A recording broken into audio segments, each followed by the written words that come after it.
What if I were to suggest that you play a key role in the awakening world? And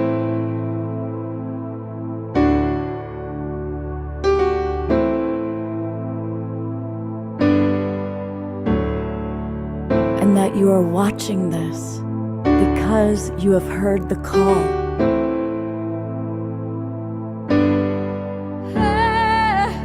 We can start right now by opening our hearts and minds.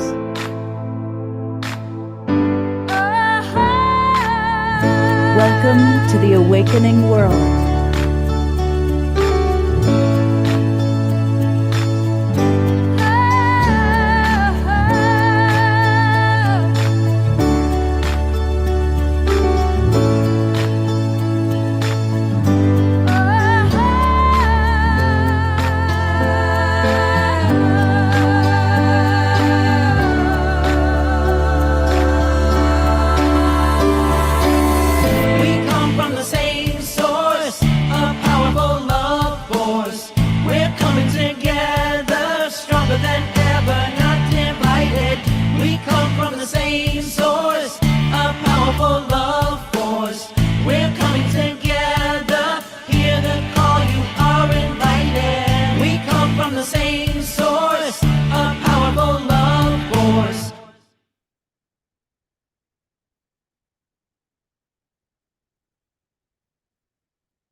Good evening, everybody.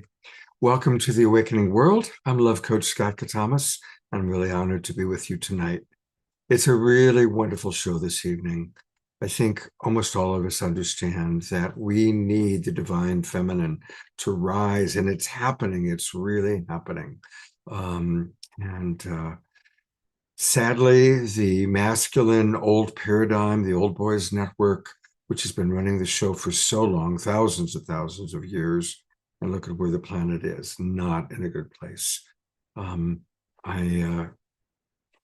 had the good fortune to work with Al Gore, who I experienced as a really good man. And he said that what he found with the charities that he supported, give the money to the grandmothers.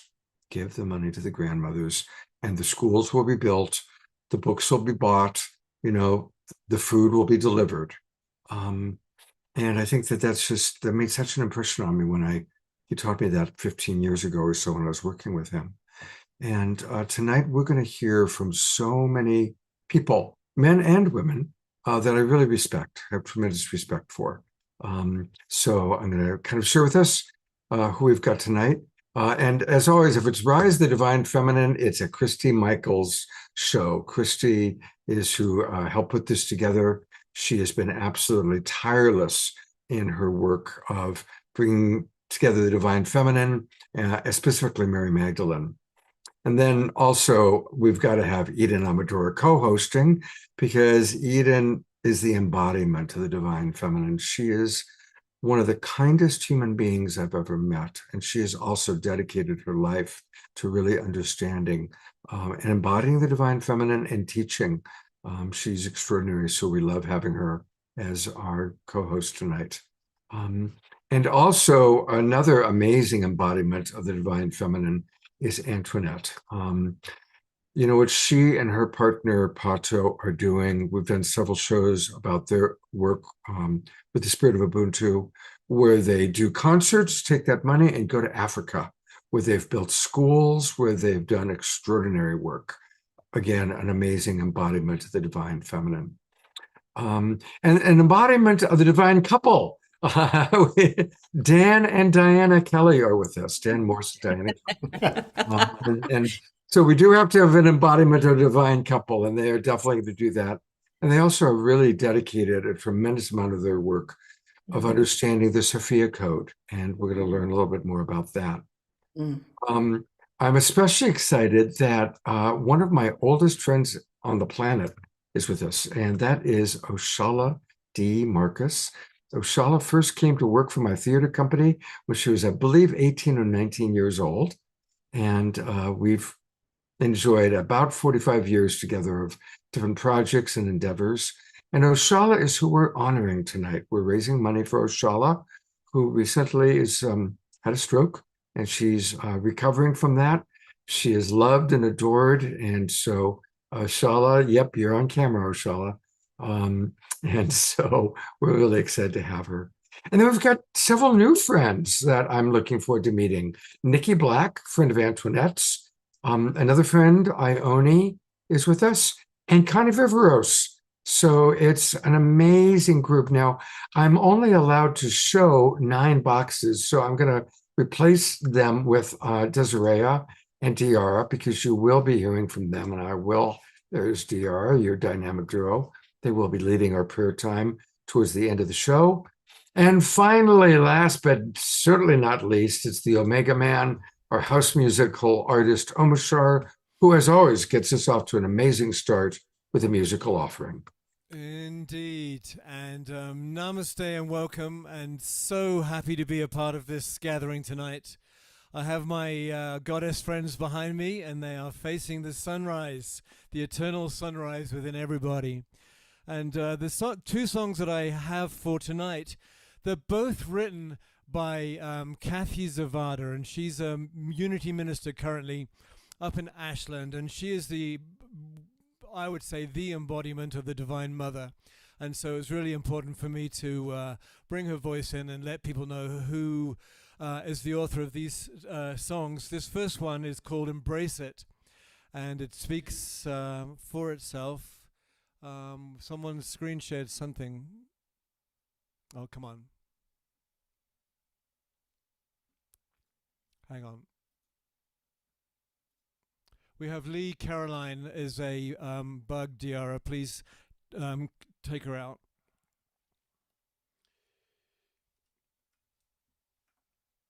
I think she was hacked.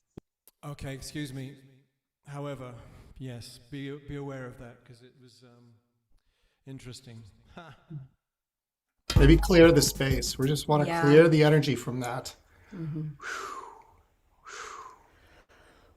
Be gone. So just so you know, Diara, if that happens again, you can see the green screen on the participants, and there's a button there that says stop sharing. You can ixnay it pretty quickly. Thank you.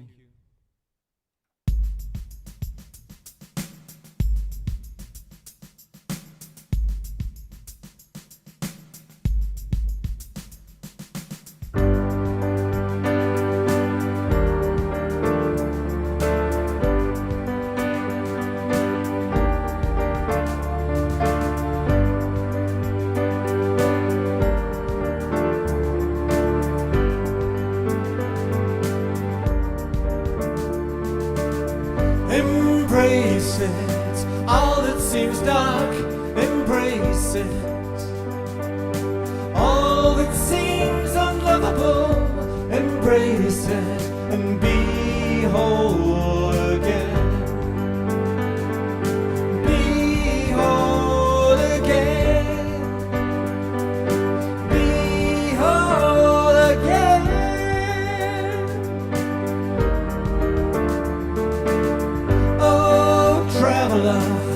Let nothing go by. Let nothing be denied. Let the child inside cry. Darkness is known by the light.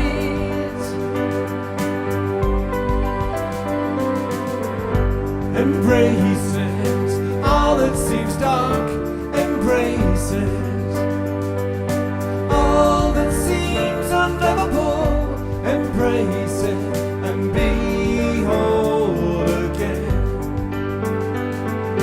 Be whole again. Be whole again.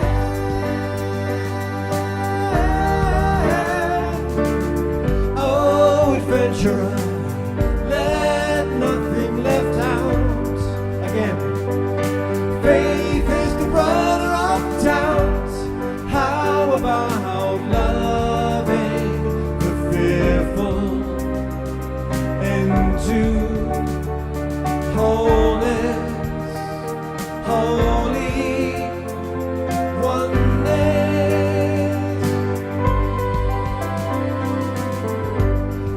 embraces all that seems dark, embraces all that seems unlivable, embrace it and be whole again.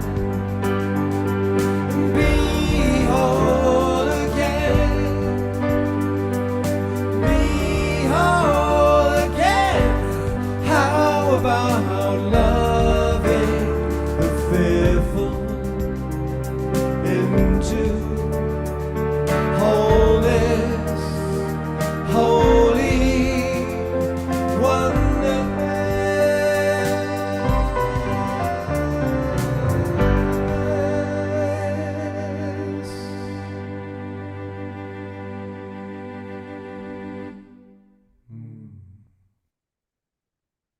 Let's go to gallery view and give love to our beloved Omar Shar. Thank you so much. Yeah, so I shall go and check what's happening behind the scenes, Scott. So I'm going to talk for a moment about what just happened. And isn't it interesting? We haven't had that kind of an intruder, that kind of an experience in a long time. And it's almost like it's like the last gasp that it would be the divine feminine and the rise of the divine feminine that that would happen. And it breaks my heart. But it's also ironic. Didn't I hear a lyric in Omar Shar's song about embrace everything? So it's kind of interesting. Anyway, I certainly apologize for that happening. I'm going to try and go into the settings and see if we can change settings so that only co-hosts have the ability to screen share. And we're not going to let anybody in whose name we don't recognize. So with that, I'm going to turn it over to our wonderful co-host. I have two co-hosts tonight, Christy and Eden. And here's Christy. Hi, thank you so much, Scott. Yeah, it's a very sad expression of the miscreation of the sacred masculine, the divine masculine. So I'm going to light a candle of prayers and blessings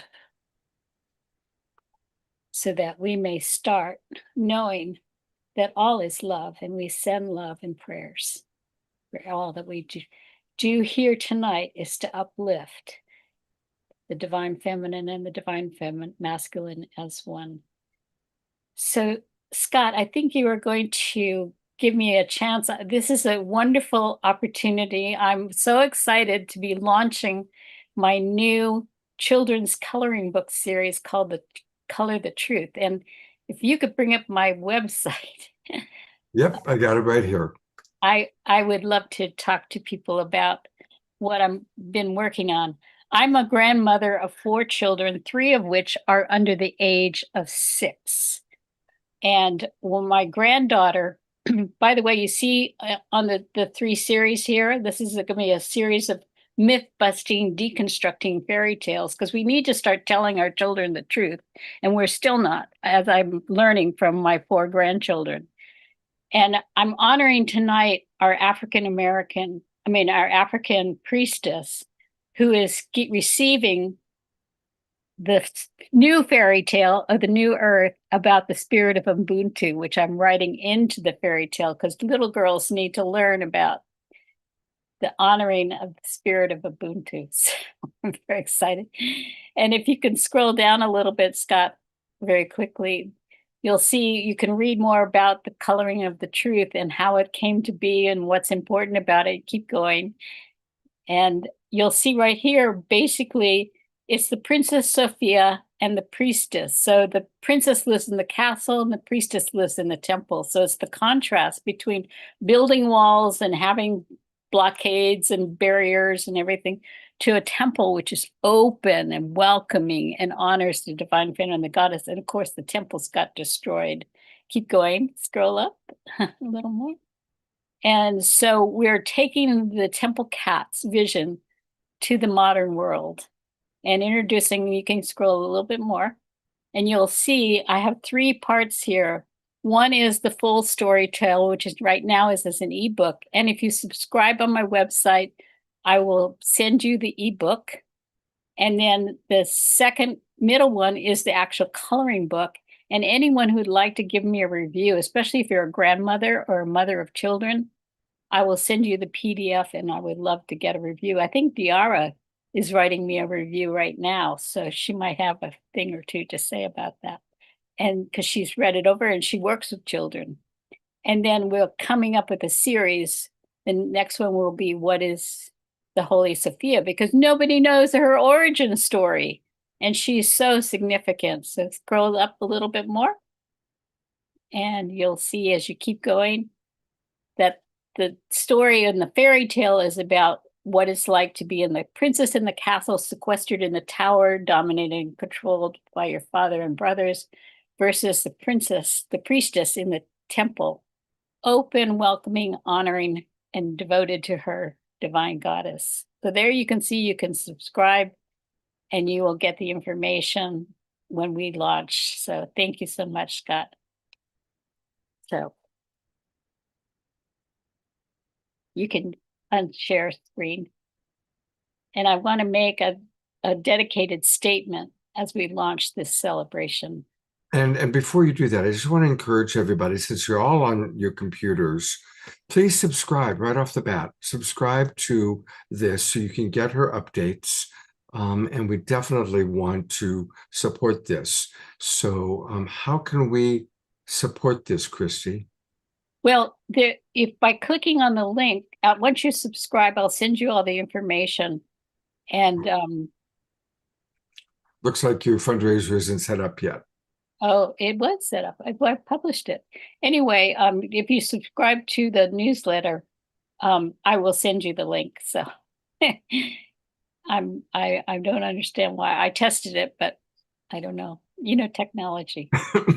Okay, well, everybody, please do go to the link I just put in the chat box. Yeah, depending on what some people want to give me a review. Some people want to go ahead and contribute so we can raise the money for the barcode and things like this that are needed to formally publish. Other people will want to contribute and purchase one. So it depends on where you are at and how much and your passion to help. But we have to start telling our children the truth, because we've been lying to them. They said the true love is found in a prince. No, true love is in you. And when I took my coloring book to my grandchildren, which is this, and I asked them, I read them the story, and I came to the page on true love. Where is true love in you? And my granddaughter, 3-year-old, who loves to sit in my lap and color, I said, what page do you want to color first? And she said, true love page, Grandma. True love. So she's like, and she's got her grandmother's arms wrapped around her, and she's coloring this little heart that shows that true love is in you. And she's so serious about it. She's trying very hard at age 3 not to go outside the lines. It's so precious.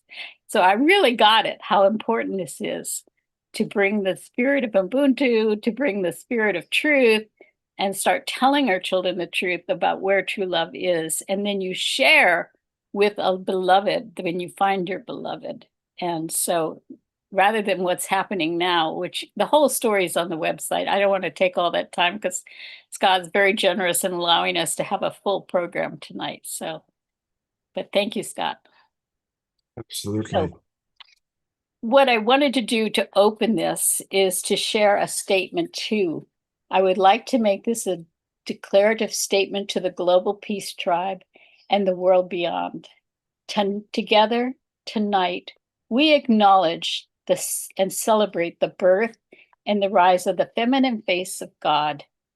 She of over 1,000 names, named in every culture, one of whom is named Christos Sophia Mary Magdalene. We celebrate and acknowledge her on January 31st, the eve of St. Bridget's feast day. St. Bridget is the patron saint of midwives. And consider the tradition on the 31st, according to St. Bridget, is to place a ribbon outside your door on your door handle. And when the saint comes by during the night, she will bless your home. It is believed she will give you healing powers for the year. So tonight is a festival of music, of song, of prayer, and celebration by people who are so dedicated to raising the divine feminine in their heart. And then, bless you, Zachary. May you be at peace. At Christmas, we celebrate the birth of the Christ as a symbol of the divine Christ consciousness and return of the light. Jesus was claimed to be born on December 25th, right? But is this his actual birthday? Or is it a day selected to influence pagans to celebrate Christ during their time of solstice celebrations? Perhaps there is another error in not celebrating the birth of the feminine face of God, the feminine Christos light, or the Holy Sophia embodied as the Magdalene. Think about it, though. How fitting is it if the feminine Christos face of God is born and celebrated in January at the beginning of the year, ladies first, right? And in December, we have the Christos masculine birth, bookending the year of the divine. The greater truth, of course, is that we are one in spirit. God called the good among us, according to the Gospel of Mary Magdalene. At the level of the all, God is love, and love is in all, a genderless state, but we live in a 3D world. The one is both male and female. And because of, for centuries, we've had a patriarchy of priests and ministers who did not want to promote this greater truth of feminine authority, many of whom still do not acknowledge feminine authority. Women as priestesses on equal footing as the unseparated part of the one. Get that? The unseparated part of the one. To those who believe in unity consciousness, part of the unity consciousness is male and part is female as one. So I see in this auspicious time a renewed rise of the patriarchy in positions of wealth and power. So it is on us to claim the rise of the divine feminine. So let the celebrations begin. And that's why I'm so glad you are all with us. I am so honored that Eden Amador, one of the high priestesses, is joining with us as co-host, for she is so dedicated in her heart too to this incredible rising of the divine feminine. So thank you, Scott, for asking us and letting us be a part of this. Absolutely. I'm going to go to gallery view, and let's all send lots of love and appreciation to Christy, who put this show together and does so much. And also blessings to your ear. I know that you've been having an earring thing. So yeah, I sound like I have cotton balls stuffed in my ear. So I sometimes don't speak as loud because it sounds loud in my head. But anyway, thank you. Yes, I'm getting better. Turning a corner. All right, thank you. Well, it's my pleasure for the next part of the show to introduce the amazing Antoinette Rootsdatter. Antoinette Rootsdatter. And Antoinette has been really a big part of this show, going all the way back to the very beginning of Saturday Night Alive for the Global Peace Tribe. And Antoinette, the work that you and your partner Pato are doing, it's extraordinary. I don't know anybody who's making a bigger difference in lives, building schools, giving young people in Africa an opportunity to really feel special and know that their lives matter. So, and you are always doing so many amazing things, stand up for justice. And now I see still another movement, the Divine Mother's Love, unifying humanity. And this is the first I've seen that logo. So please tell us, what are you up to now? You see, it's like, if you check out the website now, you see I've updated it. because way back when I first came on your show, Stand Up for Justice, it was basically us protesting against the police after the murder of George Floyd. You know, so our focus was there on dealing with the police, the accountability, the lives that were being killed and murdered, and then, you know, just changing up the system. And then, you know, since then, we've actually been able to develop a relationship with the police. Yeah, you scroll down, look at that. There's Pato there smiling with all the popo and the mayor Right and the city behind him. council. Is like, would never see that at a protest. We're the only city not on fire in California. We stopped the fires. You know, that was Yeah. amazing.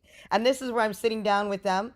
And we introduced the blue envelope and the additional registry for special needs families. You know, that was a big, big, big win because when I went to Portland, it was actually a woman police officer who created that program of the additional registry because her son was autistic and she was afraid that the police would kill her own child. You know, so that was an easy way. I was like, all right, look, you guys, the police invented this program. Now you guys can take on this program and you guys can actually implement it within our own city. And this lieutenant here, Lieutenant Kent, he actually brought his nephew. So if you watch the video, the Stand Up for Justice video song that we have, you'll see a lot of children there. A lot of kids were there, you know, and so that's why we needed the police protection because people were threatening us. You know, they threatened us with the all life splatter. They threatened us with, you know, they wanted to open carry. But, you know, but the police came there. They protected us. They allowed us to have our freedom of speech. You know, they allowed us to be able to say that what we wanted to say. And we created a beautiful relationship with them and just started to have like dialogue and different community. Now, I can't say that I'm still friends with everybody in my city yet because we still got some issues. You know, we started doing Juneteenth, you know, after that. And then if you scroll down, you'll see like the Divine Mother's Love. If you go Okay. back, yeah, it's actually there on the page. So if you, there's the Ubuntu, the whole documentary, we started doing that.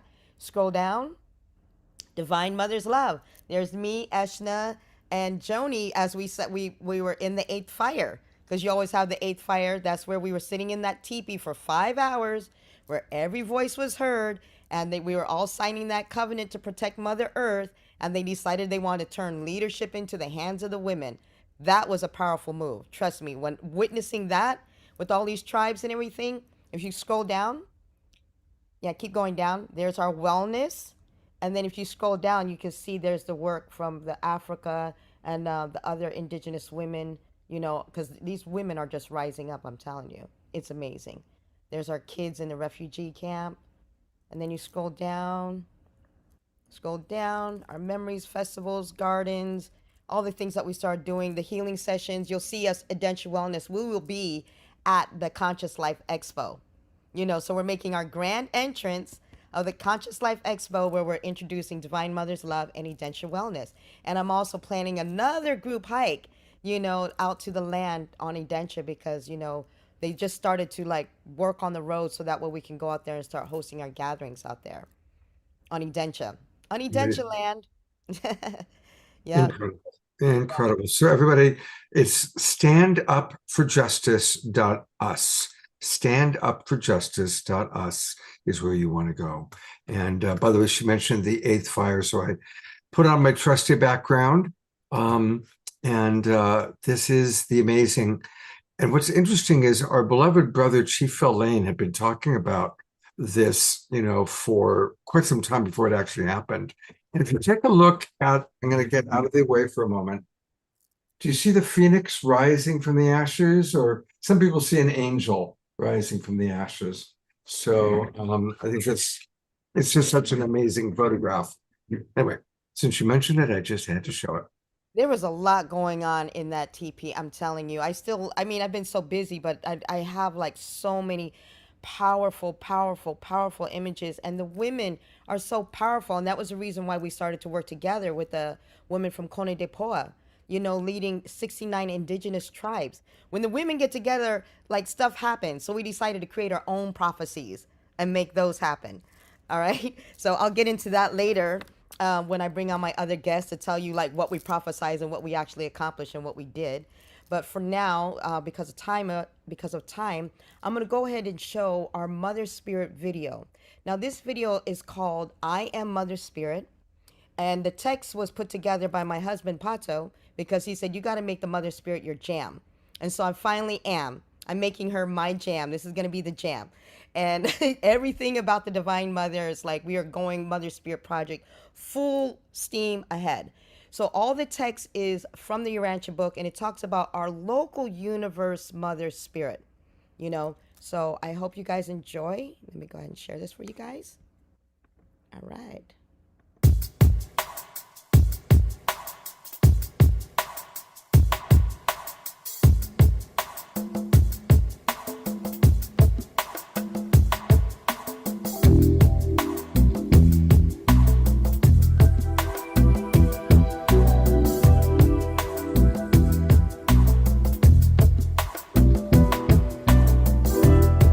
I am your local universe Mother Spirit. I am the feminine divine, the universe spirit, the Shekinah, Shakti, the creative Mother Spirit, the divine minister, and the Holy Spirit. I am the giver of the breath of life. I am omnipresent in this universe, and you actually live in me.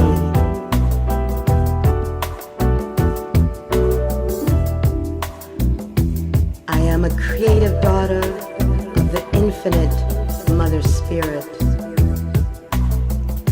I am equal co-creator with your local universe creator Sun, and we have created you in our image.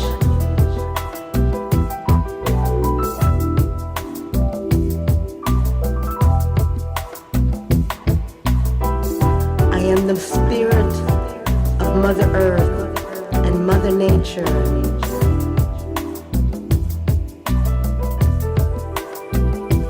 I am the mystery of life, the vital energy spark, the essential factor of life plasm, to the required revolutions of matter in accordance with the physical, chemical, and electrical specifications of your world.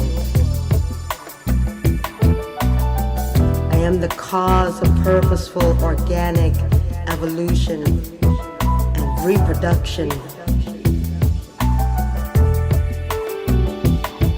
I am the source of all life on your planet, vegetable, animal, and human. I am the inherent endowment of mammalian mother love, maternal instincts, and the bestower of mind, animal and human.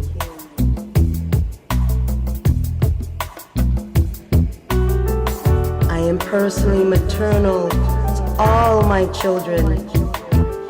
I love you individually. I know you personally, and I understand you completely. I am the provider of the spirit of intuition, the spirit of understanding, the spirit of courage, the spirit of knowledge, the spirit of counsel, the spirit of worship, and the spirit of wisdom.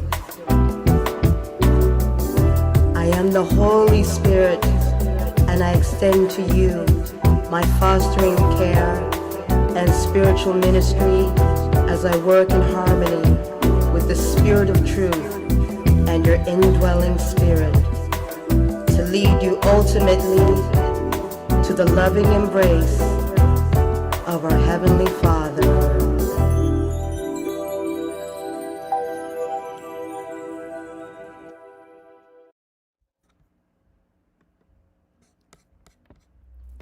Thank you. Wow. So amazing comments are, of course, coming in. And I'll read just a few. Carol Craig writes, I totally love this, from the beat to the lyrics to the visuals in the video. Absolutely fabulous, Antoinette. Thank you. And Patrick Arena writes, beautiful, dear Antoinette. Christy Michaels writes, beautiful truth. Susan Sabbath writes, what a divine masterpiece. Thank you.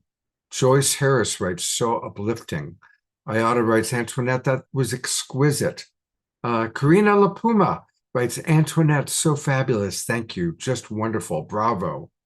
Jerry Anderson, the wild monk of the Mystic Monastery, writes profound visuals and lyrics.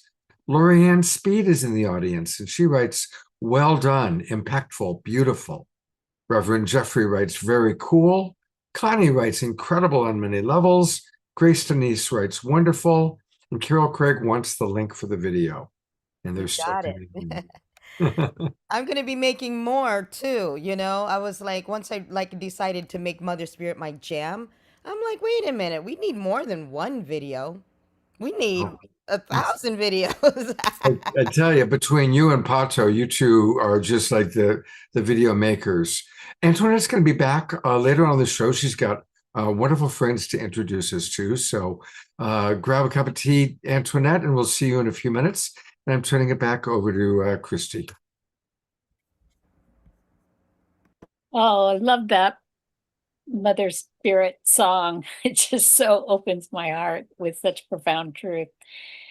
And now we have another person that I'm going to invite to join us. Some of you have not met Connie Viveros before. She is a spiritual teacher, a channel, and a mentor devoted to the path of the Christ Sophia consciousness and embodied divine love. With over 15 years of experience, she guides intuitive and sunset souls to remember their innate connection to spirit and to live from a place of clarity, sovereignty, and trust. As the founder of the Divine Life Connections, Connie teaches channeling, psychic development, and sacred listening as practices of remembrance rather than striving. Her work bridges mystical insight with grounded presence, helping others anchor divine guidance into everyday life with grace, discernment, and love. And, you know, that's what her bio reads. But I have to tell you from my heart, Connie is a woman who walks her talk. And Antoinette, you and Connie need to get together and meet. Connie hasn't shared this. Maybe she'll share a little bit in her talk. I will. But she has worked with Gerald Ford's wife, and she mentored her, and she was personally responsible with helping to raise money for 1,000 girls' schools, and she went and visited them in Kenya. So, and one of her girls, who is a stellar star, got into Michelle Obama's leadership development program that was featured on Good Morning America. So Connie got to go and meet Michelle and have her gal there with her as she was being honored as the #1 pick out of 20,000 applicants. 200 girls were selected, and Connie's gal was #1. So thank you, Connie. I'm going to let you open everybody's hearts with your Thank you. heart-wrenching, earth-dedicated, truth-telling mama bear energy.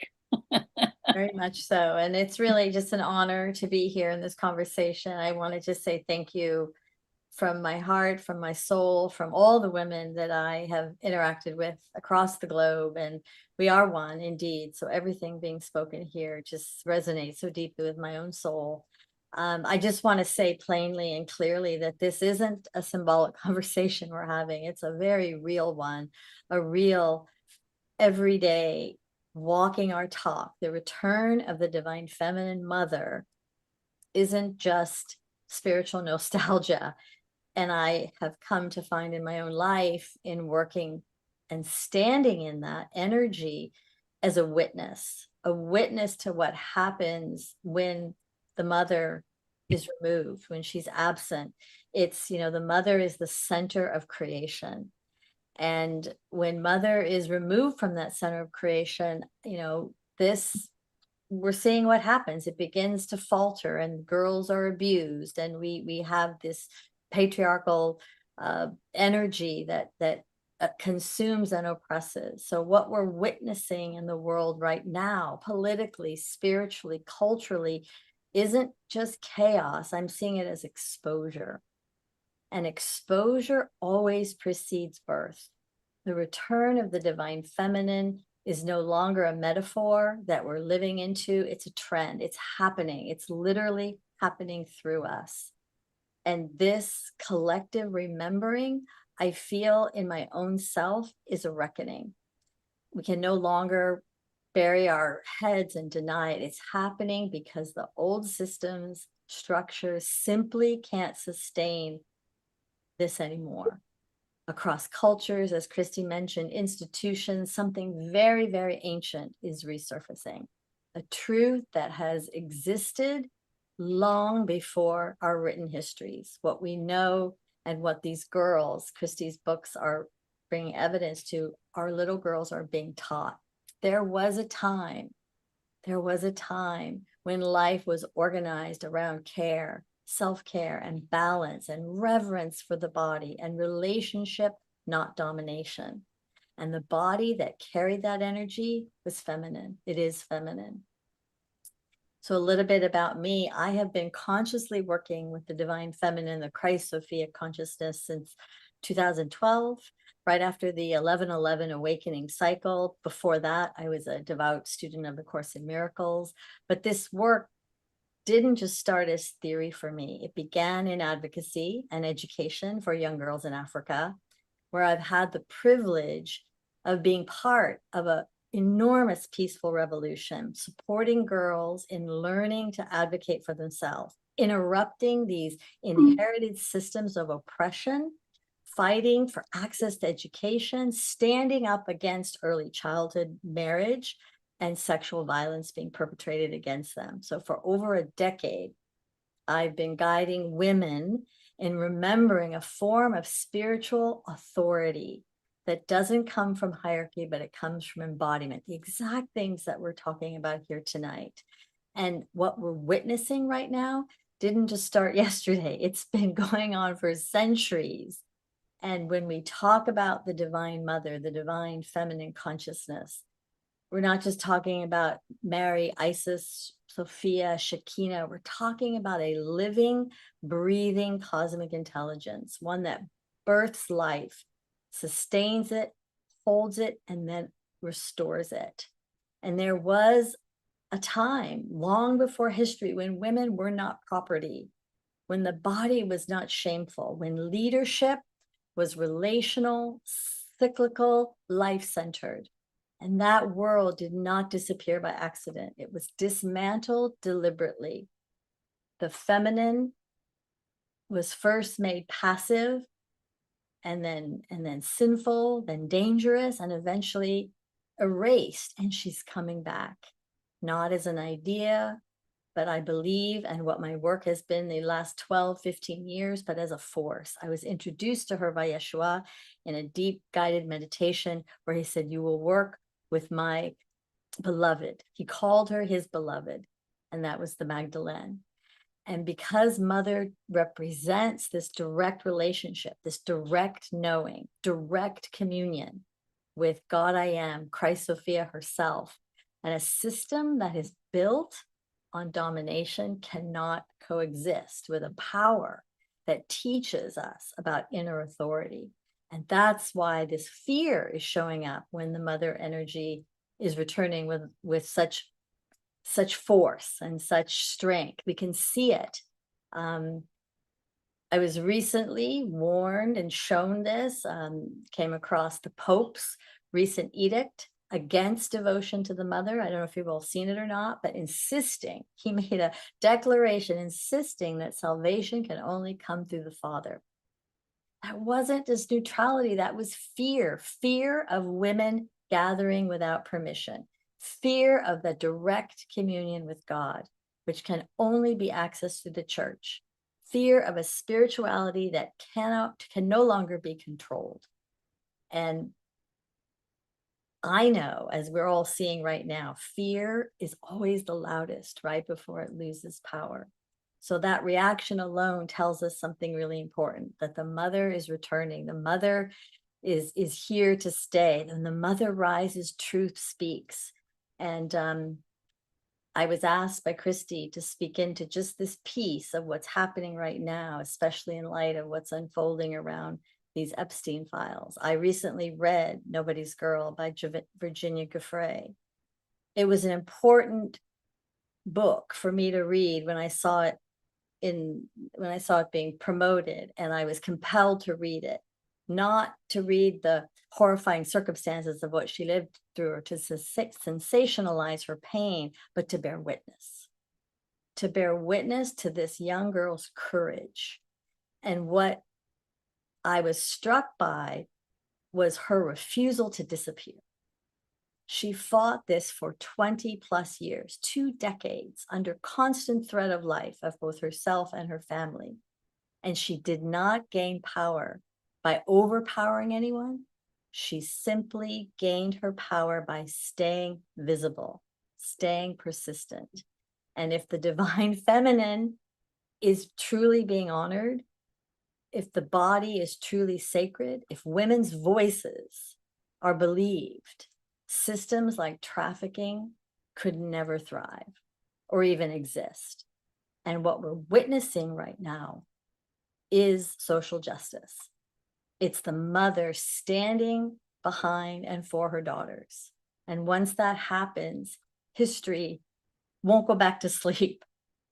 Look at what we're holding simultaneously right now. Simultaneously in Afghan, women are now legally being classified by social tier of punishment and brutality, a tightening of control. And at the very same time, we have the Church of England has just appointed the first female archbishop in 1400 years, 14 centuries of no female leadership. These are not fault lines. These are timeline shifts. One world is doubling down on domination and humiliation. The other is remembering how to live. This is what I believe the return of the divine feminine, the transition really looks like. And we're being supported astrologically and spiritually. We are entering this rare territory of Neptune moving into Aries, which is, no longer passive spirituality. For the next 14 years, our visions alone won't be enough. Prayer without movement, prayer without activity and action, much like what Antoinette is doing, much like what Christy's doing with her book, much like we're all doing here. The feminine is no longer asking. She's not asking for permission. We're not asking to be admired. We're asking to be lived and embodied. And that's really what my work is all about, the divine feminine, returning to us through the living of it, through ritual, through presence, through ceremony, sacred ceremony. In what I've been working with Christy for the last 8 years, creates a field of embodied love, that space where we're able to remember who we are without being told. And this is how we embody and the feminine rises. And I just wanted to give a plug for the ceremony that's coming up both this month and in April. And just understand that ceremony is often targeted and trivialized because it bypasses hierarchy. But we're being asked to stop outsourcing our authority, returning ourselves to ritual, teaching our daughters and our sisters and our friends through the women's circles and our sons that real power comes from coherence, not dominance. And we can create these safe spaces where our bodies and our daughters and our sisters are safe. And intuition isn't dismissed. This is how the mother returns. So we're not fighting patriarchy. I believe we're outgrowing it. And with every woman that stands in her body with clarity, every survivor who speaks, every ceremony that restores that dignity, widens that doorway. It opens up the opportunity for more of this to exist. And we will end the era of patriarchy and domination. And again, I just want to say thank you for letting me speak my passion. This is something I live, I breathe it, and I just honor the fact that we're having these conversations and putting them into the narrative. It's important, and I stand for every woman who has ever felt diminished or depressed or oppressed. And we love you. Oh, Connie, there's a lot of comments. I'm going to read a few of the comments coming in, and then we're going to take a look at your website. Tiara writes, real power is a gentle strength. Susan writes, yes, Aries cardinal fire, action. Joyce writes, thank you, Connie. This is a call to action and courage. So thank you very much. And I'm really appreciating you, Connie. It's my first time really hearing you speak. And wow, thank you. Her website is divine-life-connection.com. And she's got quite a few very important programs coming up. Learning how to become the channel, a Zoom program, Soul Magic Community Circle. That's once a month, right? Mm-hmm. Cosmic Q&A. That's a quarterly program, a Q&A, also on Zoom.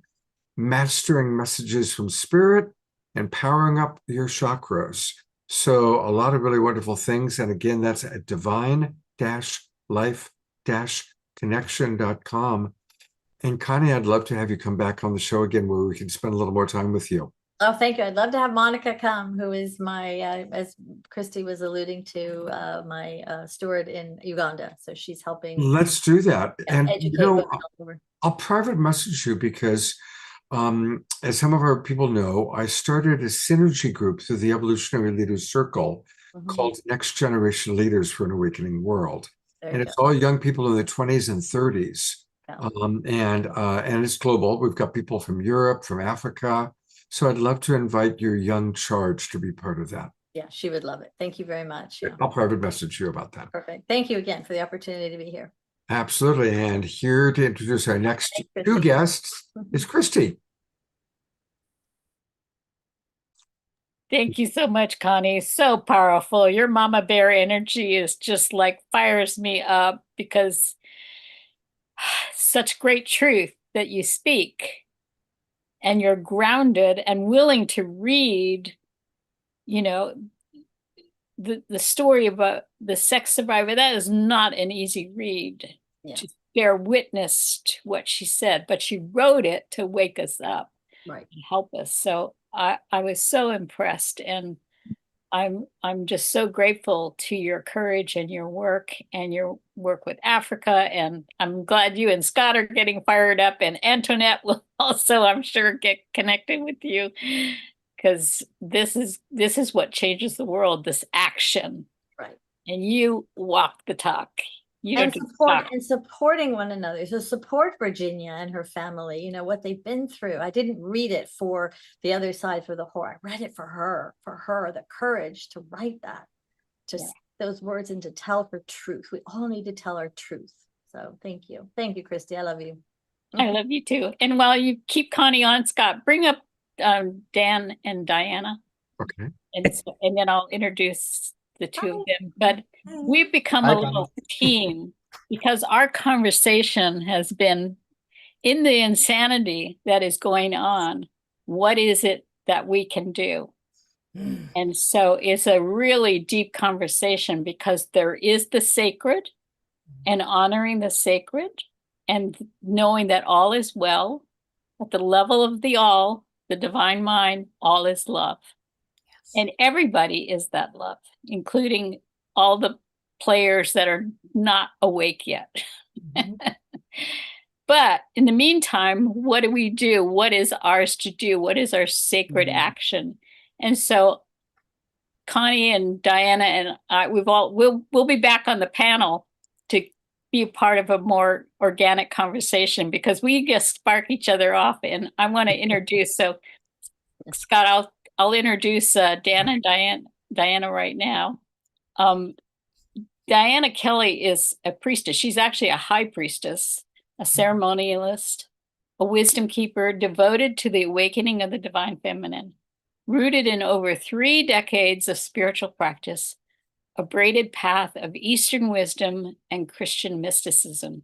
She guides women through the life's sacred thresholds with ritual, intuition, and embodied presence. And she just recently became a death doula too. So she takes from a birth doula for many years to a death doula. So very honored work that you do. And Diana trusts the transformative power of women gathering, witnessing one another, and standing rooted in the sacred authority. She offers women's circles, rites of passage, energy healings, and her signature prayerums, which is prayers and poems that evoke, and she will give us a taste of that. It invokes the remembrance and healing of ancestral wisdom.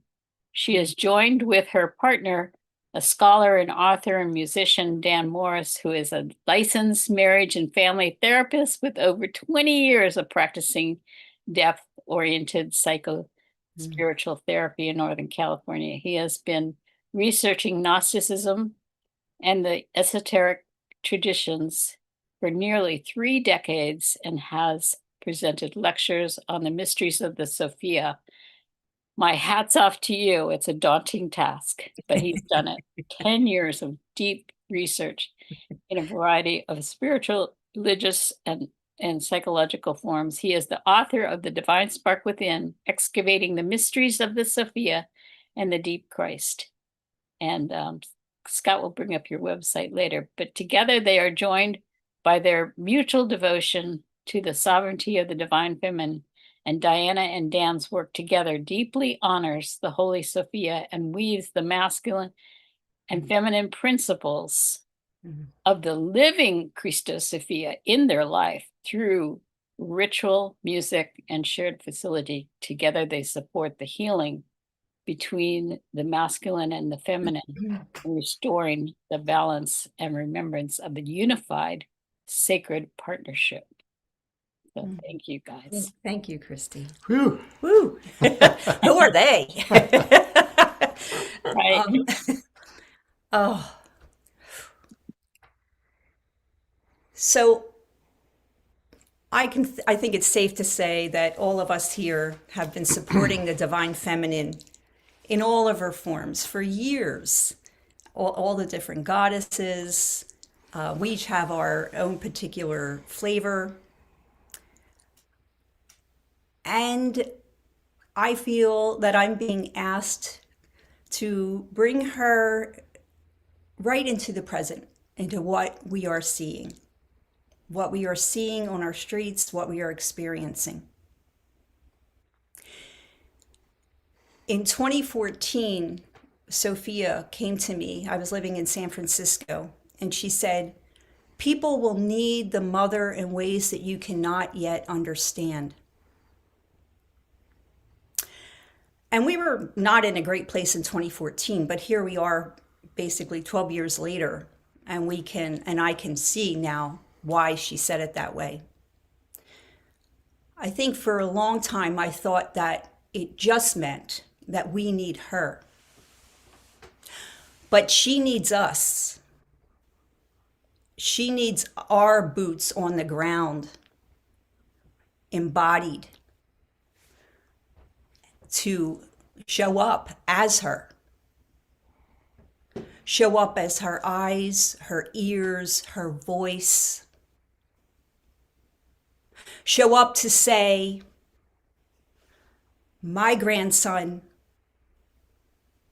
and little Liam, that hopefully is just being released, is my grandson also.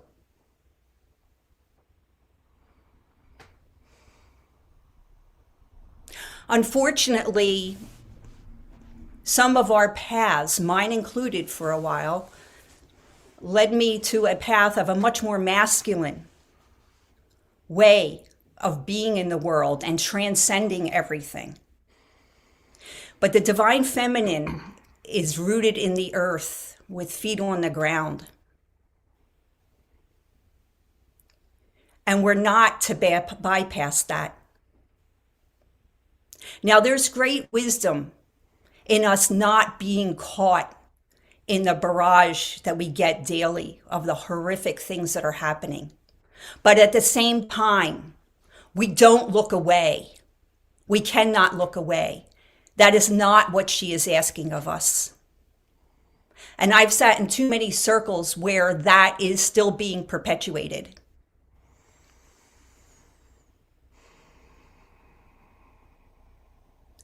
Isn't it a divine, a wonderful plan, if you want to say, of the darkness, to have the feminine believe that she's not to be embodied, that she's not to stand up, that it's not spiritual?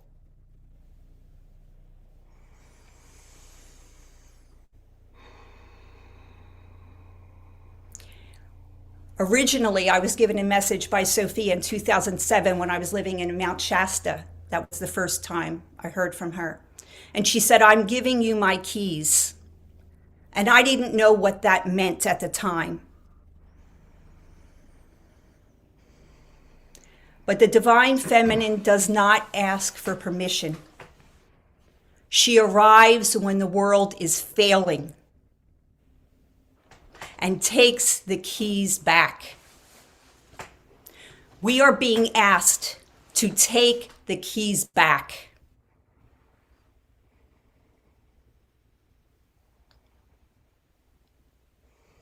And hold our power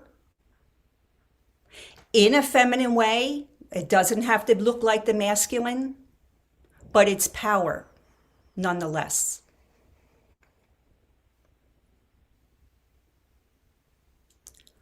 I honor my path with Sophia and all of our paths with the divine feminine. And I feel we're being initiated to really, truly embody her.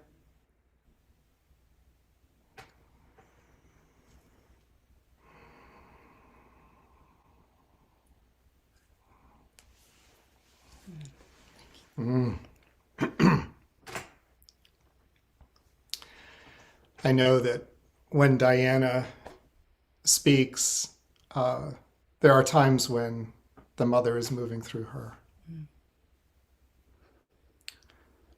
And it felt like she was here today. It's such an honor to be here and to hear the voices of all of you. And it's just so beautiful. And the work that Scott, you're doing is an amazing gift and a container that's incubating the new world as it's trying to come forward. I want to just briefly just talk about, so as a man, what do I do? What do we men do? What is the significance of the masculine in all of this? And, of course, the feminine is within all of us. And there's the feminine archetype as there is the masculine archetype. But, in bodies in this world, I happen to be a white man, and that gives me, a certain, privilege in the culture. And what do I do with that? And I think, you said, Diana, that, this is an initiation from the mother. Yeah. And I would say that, this as a man, I feel like that initiation is happening. The masculine is going through what Francis Weller is calling, bless his heart, sacred masculine, a rough initiation. We're going through a rough initiation right now. And for men, there is a eroding of the ego. We are on our knees. We have to be on our knees. I have a good friend who is working with the slogan, "White man listening." I want to be witness to the suffering that the patriarchy has inflicted on humanity for eons. And hearing the voice of the women here, is speaking to the power of, the return of the feminine.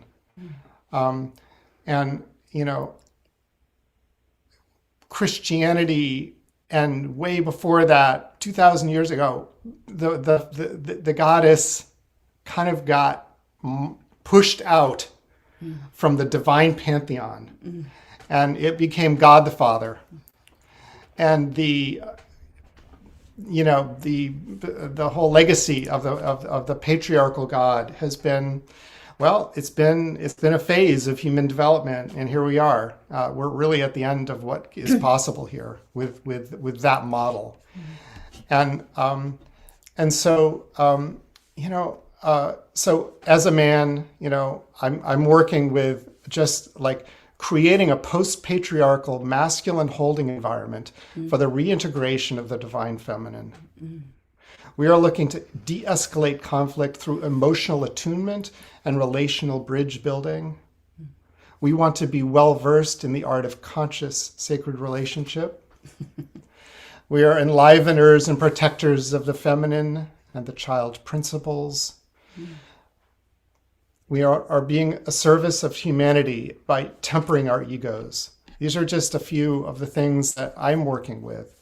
And I'm working with other men in the men's community here in Northern California.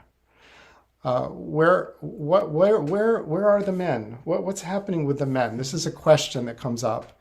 We retreat into our men's groups or we do our inner work, but really we're at a point where we are being called to come out of our men's circles, to show up on the streets, boots on the ground, Neptune and Aries. It's spiritual activism time. And, it's this question of like, okay, so why aren't things moving faster? Why isn't change happening more? And if we look around, in a sense, there's almost like things are getting worse. I mean, it's kind of crazy, even though there's such beauty that's happening here. And so, just to turn to Sophia, Christy, bless your heart and bless your children's book, and bringing the story of Sophia to the children is so wonderful. And what is the Sophia? And I think her relevance right now is that Sophia, as the higher Sophia, this is from the Gnostic tradition. It's an early Christian cosmology that is very, very profound and got suppressed.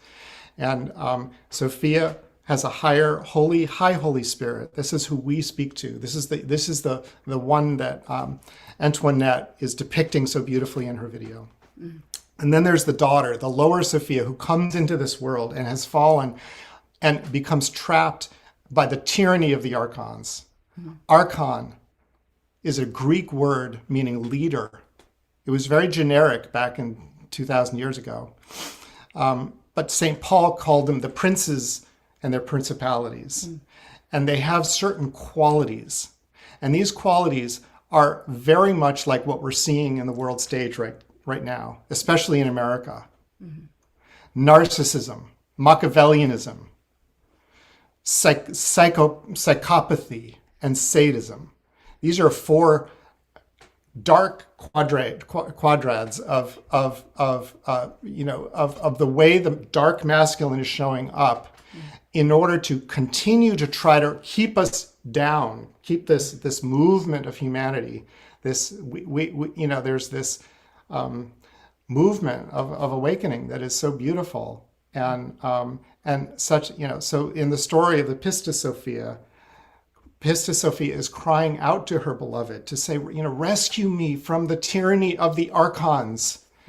And the more she cried out, the more she sang, the harsher the kickback came. And I think that's what's kind of happening right now. But I wanted to share just one little story from those texts, these early Christian Gnostic texts. It's called The Hypostasis of the Rulers, all about these archons. And there's a story of Norea. And Norea was a daughter of Adam and Eve, lesser known, sister to Seth. And the archon told her, you must render service to me just like we had your mother, Eve, do.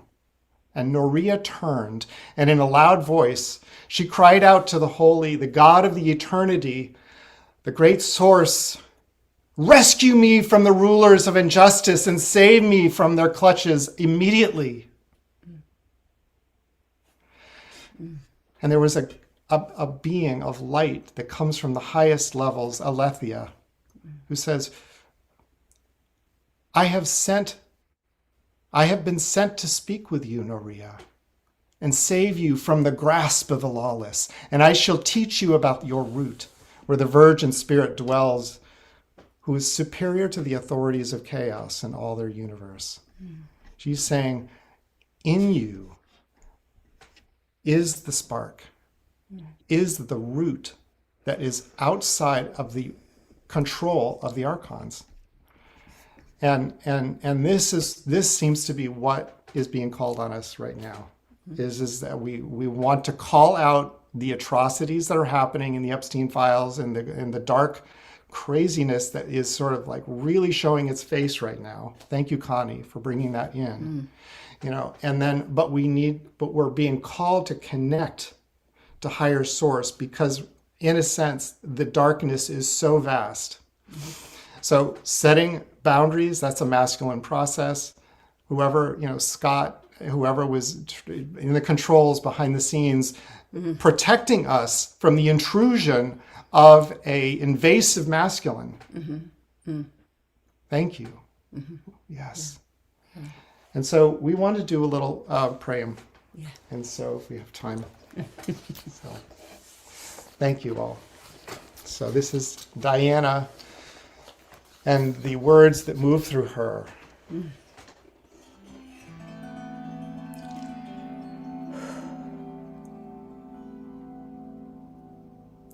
You can feel free to close your eyes if you would like and just go into a contemplative state. This is a prayer poem, or a prayum as I call them, of witnessing and fierce mothering. O beloved mother and source of all life, make us the mothers of every child. Hear the cries we are afraid to hear, and see the suffering we want to turn away from.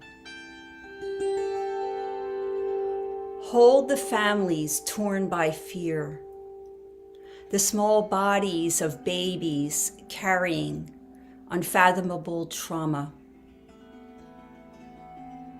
Hear the hearts of parents breaking.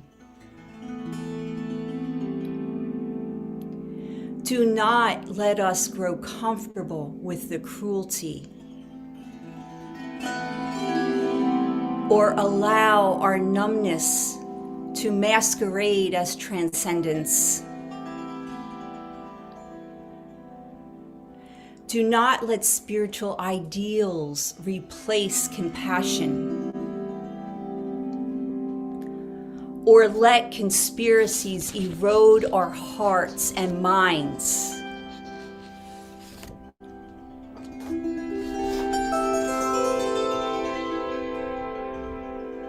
Wake us from our deep sleep of complacency. Break open the places in us that would rather be comfortable than courageous. May we be heartsick over injustice. May our patriotism be measured by how we protect the vulnerable, the voiceless, the small. Let our values be living, breathing, and embodied in advocacy, in tenderness, and in resistance to harm. Let pro-life mean all life. Let liberty mean everybody. Let love be a word of action. Oh, Mother, hold up the mirror to see inside our hearts. let us become aware of who and what we are becoming. Let history remember not our silence, but our choosing, our courage, not our fear, but our fierce compassion. May we choose to be full-fledged flesh and bone humans, embodied with divinity in a time that is testing and degrading our very humanity. May we choose to stand. May we choose love when love demands everything of us. Amen. So be it, and let it begin with each one of us.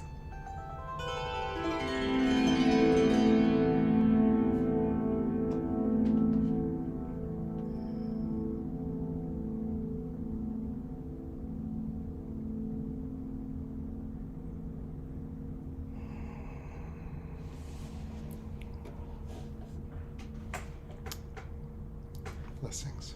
Thank you. Please pop that into the chat box for us. Mm-hmm. And I do want to show all of our YouTube and Facebook friends how to find the wonderful work they're doing. We go to two websites. First one is inlightofsophia.com. It's a hub of spiritual activism. I've always loved that phrase coined by our good friend Andrew Harvey. And this is where you can learn a lot about the wonderful work that they're doing. And is there anything in particular on this website you want to make sure that I point out to people? I think just the website is there. It's a bit of a portal to our work, some of our podcasts. It's a good way to connect with Diana. Mm-hmm. Yes. Yeah. And the other website is the Sophia Project.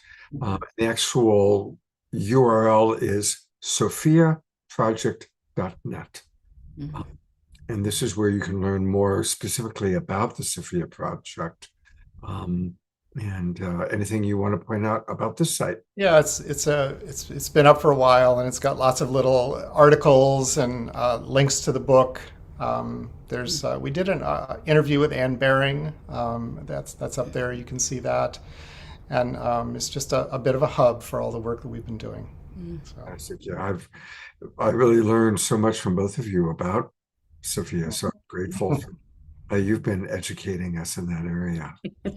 So thank you both so much. And I really, as a man, as another white man, I really appreciate how you expressed it. And yes, we do need to show up. And I liked in what you read just now, Diana, it is so important for us to stay in compassion. Yeah. Absolutely. So thank you both. Thank you, Scott. Look forward to seeing you again soon. And of course, you and everybody else will be on the panel. We are going to have a panel conversation. We're going to take Q&A with our audience. So everybody that we're seeing, Connie, Dan, Diana, Antoinette, will all be back in a little while. Okay. Well, it's my pleasure to introduce someone who's become really one of my favorite people on the planet. I'm honored to call her a constant colleague. I'm also really blessed that she's my friend. And it's Eden Amadora. And there's kind of two levels of sharing about Eden. There's on a professional level, she's an archetypal channel, a mystic, a muse, an ordained priestess, and she's been focalizing on the divine feminine 13 Moon Mystery School, where she studied and now teaches. And she truly serves the great awakening on this earth by holding a clear, compassionate mirror for all. And I want to say, because I'm blessed to be her friend, and share with her about what's going on in her world. It's amazing to watch how even when life throws really hard stuff at her, she stays in her heart. She self-reflects. How can I have compassion for this person? How can I stay in kindness? And that is walking the talk of the divine feminine. I have so much respect for you, Eden. And I'm always delighted when we get to collaborate. And I know that you've got some really wonderful wisdom to share, as well as musical offerings. So take it away, my friend. Thank you so much, Scott. Such an honor to be here again. What a beautiful, rich, and intense evening we've had together already. I want to acknowledge that in the mystery school work, we have an expression that we love our shadow as we love our light, not to amplify it, to transmute it with the light of our unconditional awareness. And I'm aware that when this energy that felt like a dissonant attack into the innocence, into the loving field we were co-creating came, that my nervous system contracted. That is probably true for every single one of us here. So just in naming that, let us put a hand of light on our precious hearts, on our innocent hearts, and put another hand on our lower bellies, into that place where we could hold our breath and we could kind of rise up and out of our rooted, safe, grounded, conscious presence together. And I want to invite us just to take a moment to ground by breathing a little bit more into our back body and leaning in as if the Divine Mother is right behind us and we're sitting on her lap, feeling the frequency of this soft, velvety red rose behind me, and imagining you are leaning back into these petals with me.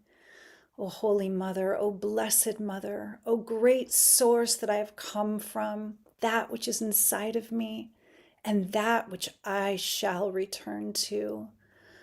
Make me like you. Make me a ray of light emanating forth from your center point, aligned with your great purpose of empowering love, presence, compassion. O Divine Mother, welcome me home into your love, into your light, into your forgiveness, that I may be like a light unto this world that walks open-hearted. Breathing with me into the center of your sacred heart. If you want to close your eyes for a moment and just bow your head towards that place that can never be corrupted by this world. Deep inside the heart chakra, deeper still, there is a flame lit. This is a place we entered into form in our mother's womb, and the place we leave this form upon our death one day. But here in the center, the spark, that which cannot be measured with science, with our senses, this mystery of soul light. Breathing in deeper to that spark, as if we can spark a light, an inextinguishable light together. It is greater than the sum of its parts. Feeling the light of Sophia Christos, the light of this great Heavenly Father and the Divine Mother in union, in alchemical intermarriage in our hearts. Feeling the light that we carry, that we have never been separate from. We are like the divine child in our remembrance of our innocent hearts. Another deep, deep breath as we feel this light amplify and lift our crown and let the heart lead by lifting the heart forward and letting both hands of light now open onto our laps in receptivity. Oh, Mother, make me a channel of your peace, of your purpose. I surrender, I receive. I do not need to know with my mind. I listen to the soft and quiet voice of my heart. I listen to the depth of my womb wisdom, and even in male bodies, this mother principle lives, and this womb space is also within you in your hara. Oh, my brothers, my sacred masculine brothers, I bow to you so deeply in so much gratitude, and I choose to see you. I see you, and in my seeing, I amplify you in your presence. I see our beloved Scott, who embodies the mother principle in the depth of his compassion, in his gentleness, in his receptivity. He embodies the principle of unconditional love. Maximum grace emanates from his heart, and so do so many brothers in this field. Let us take a deep breath together and holding our hands of light and opening our hearts, sending love and compassion even to those beings who were here earlier or that being. May you be happy. May you be free. May you know yourself as beloved.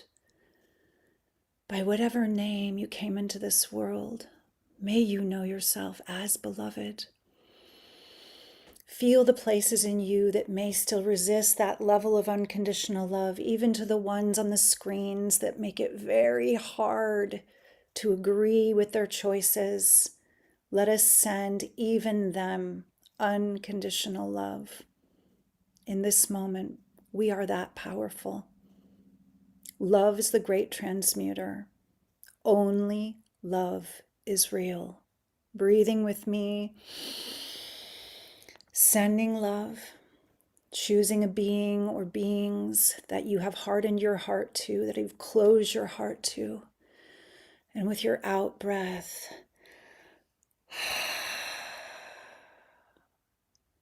may you be happy, may you be healthy, may you be free from suffering. May you awaken and recognize yourself as divine, as whole and holy and beloved. Love knows no opposite.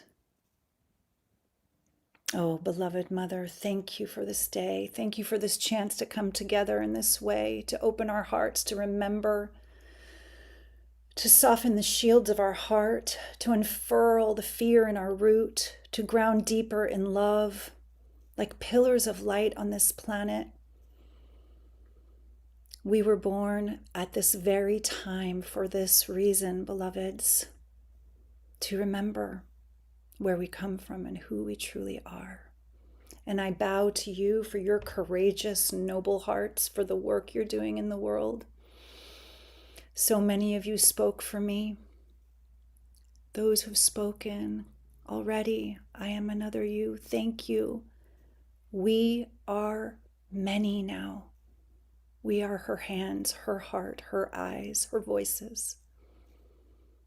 Only love is real. I'm going to play a song for us to move this energy, and if you want to move your body with me and open to the frequency of the music, don't be shy to stand up even.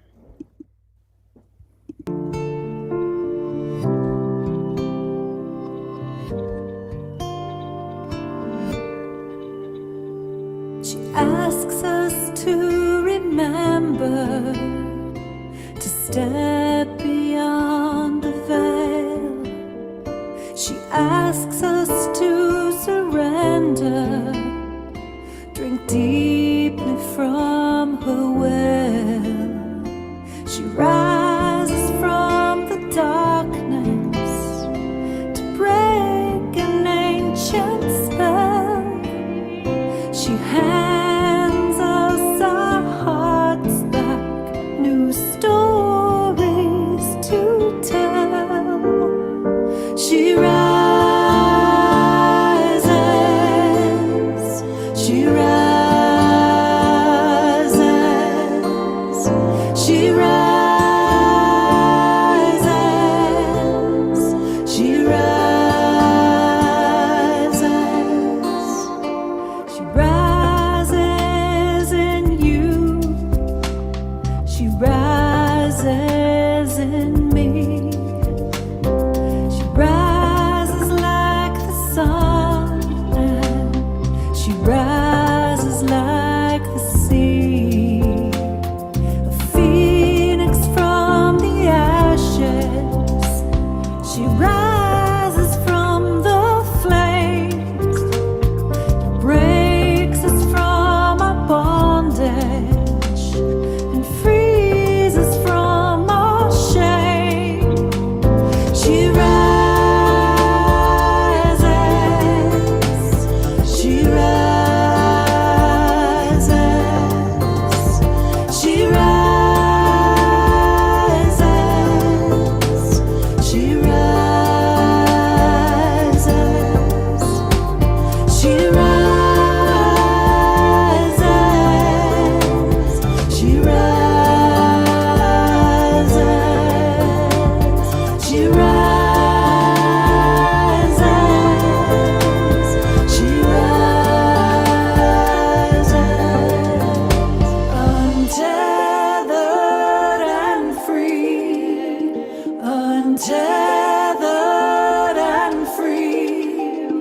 Oh, wow.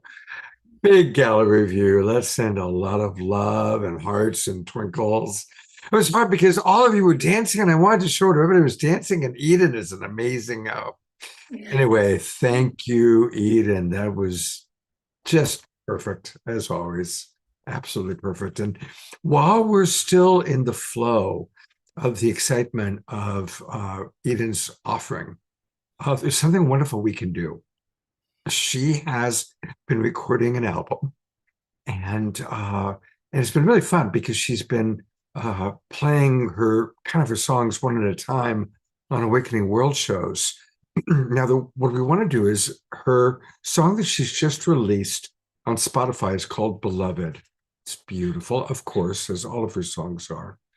Really important for everybody to go there and play it and share it with others, because the more play that it gets, that kind of raises her up the ranks, because we want to get this out to the world.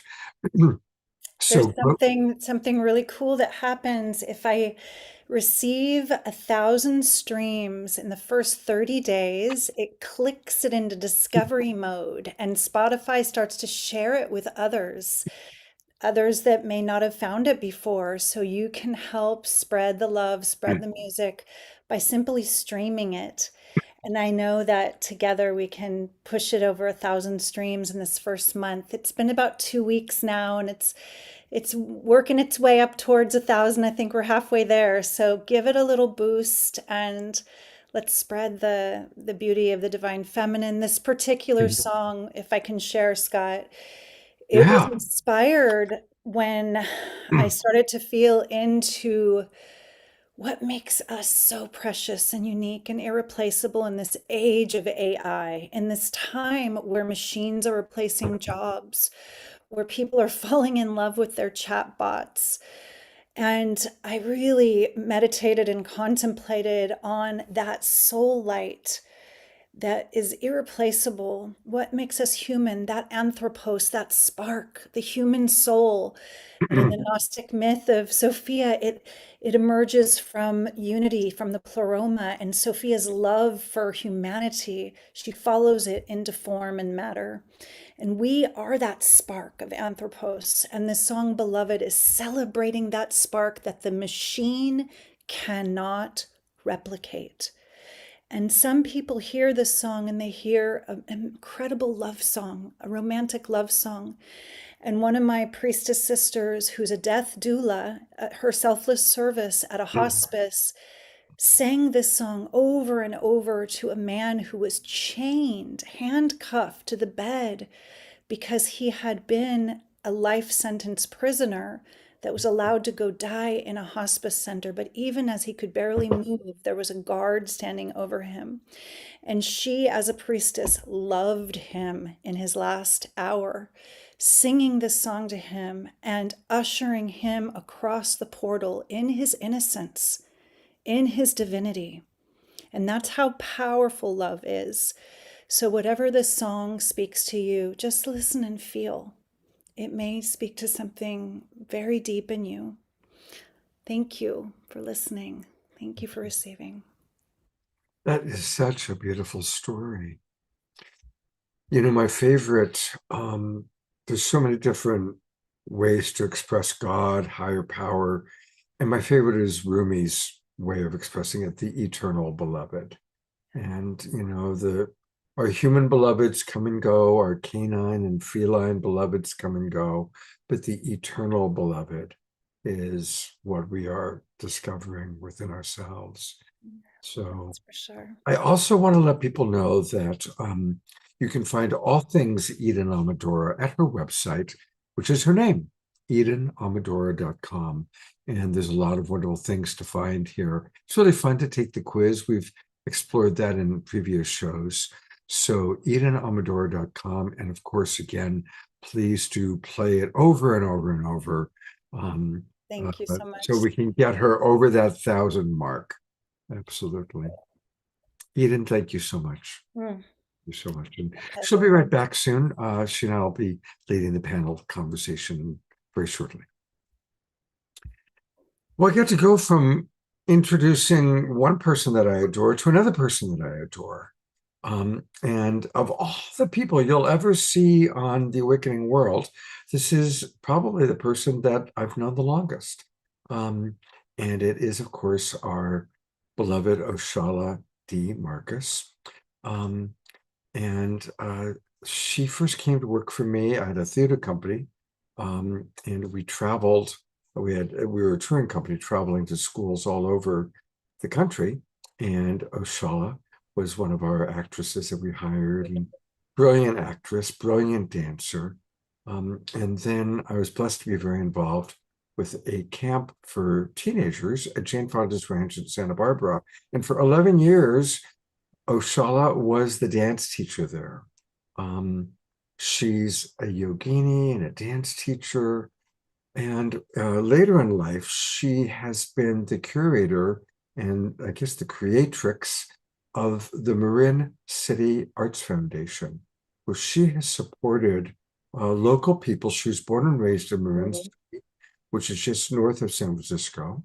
And she's really stayed dedicated to her roots, supporting her local community and creating a nonprofit organization, making it work, and an art center in this day and age is so incredibly difficult. But she did it, and we've highlighted her on the show before, and all the artists that she supported. She supported young people, people fresh out of prison. I mean, just a real wide variety. But she only sees the beauty of the divinity of the being and supports them and their art.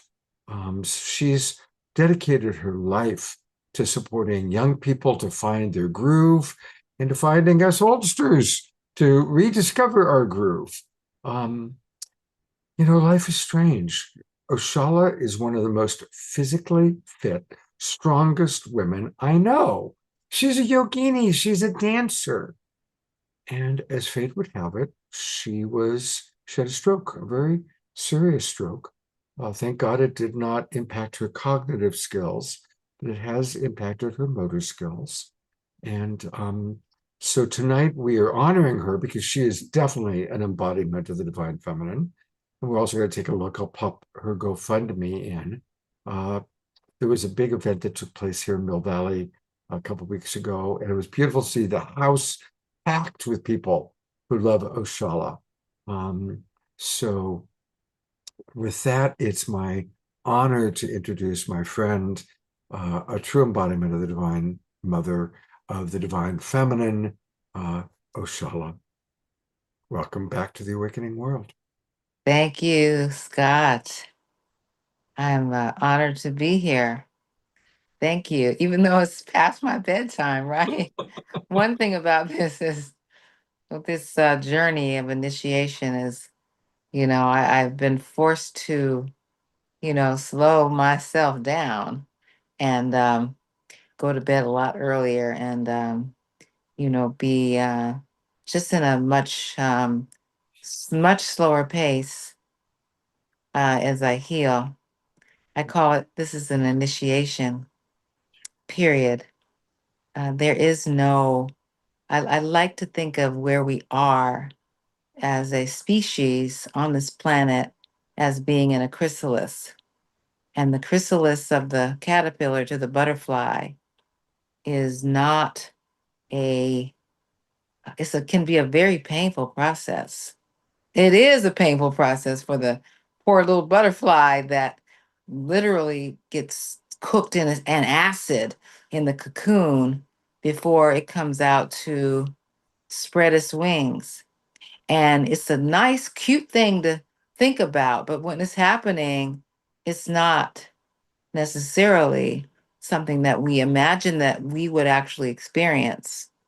But that is what happens when we go through near-death experiences. And I definitely have been on the doorstep of dying several times from the day or the night that I actually had this hemorrhagic stroke to now where I, have had several seizures because the brain goes through its healing process. But the theme of this show is the rise of the divine feminine. And there is no divine feminine without the divine masculine, because it took two of us to be here. I mean, who can dispute that? So my daddy wrote me a poem when I was 8 years old, and I'll just say it. Little brown girl in the Church of Baptist singing, Glory, glory, hallelujah. Where God's all white and the devil's the black is singing, Glory, glory, hallelujah. What will she do if that God turns green, singing, Glory, glory, hallelujah? Or some other strange color she's never seen, singing, Glory, glory, hallelujah? And what will she do on the day she finds, singing, Glory, glory, hallelujah? That God is all the colors in her own mind, singing glory, glory, hallelujah. And my daddy's name was Frederick Leon Marcus, and he dedicated that poem to little Diana Lee Marcus. And I remember that poem to this day. What will she do on the day she finds, singing glory, glory, hallelujah? That God is all the colors in her own mind. So my daddy was very much ahead of his time. He was an older man in the 60s, when the Panthers were all in their 20s and 30s. And, he was in his 50s. So, back then people got married oftentimes in large age gaps, you know. But so that's what I am going to open up with, was little brown girl in the Church of Baptist singing, Glory, glory, hallelujah. And that I'm in my chrysalis right now, as I go through my process of spreading my wings to my butterfly self. That's a beautiful story. And I love that, we can see both. We can see the little girl inside of you. We can see the mature woman going through her chrysalis. And certainly I can, see the you that's going to come through this process wiser and more matured and more evolved, and probably even more compassionate, because I'm imagining it, it's a very humbling experience for a dancer to be in a wheelchair. When I saw you in your chair at the fundraiser, I just imagined that must be like for you. And my heart just went. Yes, I've just started, some walking therapy. I was walking, with my cane when I was at the California Rehab Center, over the summer. But, just recently, I just started the process of really learning how to walk again, without my cane. And it's like, woo, my goodness gracious, I'm learning how to walk again, right? So it is definitely a journey. It's definitely a journey. As always, you're handling it with so much grace and so much dignity and so much Oshala-ness. Yeah. Absolutely amazing. Are there anything else you'd like to share about you've had an amazing life. In your life, what have you observed about the rise of the divine feminine? And thank you for acknowledging the divine masculine. And ideally, we'll get to the place where both of those are dancing together beautifully. Anything you'd like to share about your observations? Well, in spite of all the illusions, it is there is no divine feminine without the masculine. It's the flip side of the coin. One cannot exist without the other. We cannot create life without both of us. And also what came with enslavement and what came with colonization, what came with the theft of lands was the patriarchy, which was the European patriarchy to every corner of the globe, and the religious patriarchy. And so much of it was suppressed, which healers were burned, people were shackled and chained, and and we had been living a long time before that. I certainly don't define myself from the past 500 years. I mean, we all go back many thousands of years. But this particular period of time that we can trace back through, some kind of oral history or what we think of, has been very much of a labor. So when I think of the rise of the divine feminine, I think of labor. And labor is very much like the chrysalis. My girlfriend who was dancing for us the other night at the fundraiser, I helped deliver her child, her baby. And she had a baby boy, another little divine feminine boy, right? And as I delivered him, she insisted on having an indigo birth. And she had to have an indigo birth in her living room because the hospitals would not admit her to do an indigo birth. And for those of you who may or may not know what an indigo birth is, an indigo birth is when the baby comes out. First of all, he came out in a little pool. She had a little baby's pool in her living room. That little baby came out of her womb. She pushed. He came out with his eyes wide open, and it was like a fish, just out.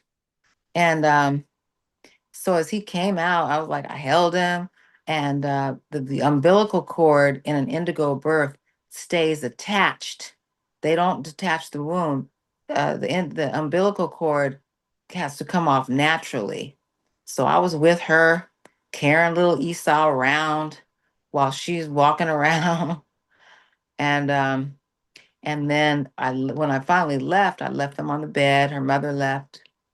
And little Esau, we swaddled him in linens, cotton, put him on her breast, on her stomach, and that's the umbilical cord naturally falls off in an indigo birth. It naturally falls off from the belly button, and then it's then buried under a tree. She buried it under a tree when it came off, but it comes off naturally because in indigo birth, they don't believe in any violence, no cutting of the cord. The cord has to fall off naturally. So I would say that I was witness to that amazing experience of birth. And that's where we're at right now in the rise of the divine feminine. We're giving birth to men who are going through labor, right? And may you all the men pop out with their eyes wide open, like little Esau coming through the womb. And that must be a harrowing journey to come through the womb too.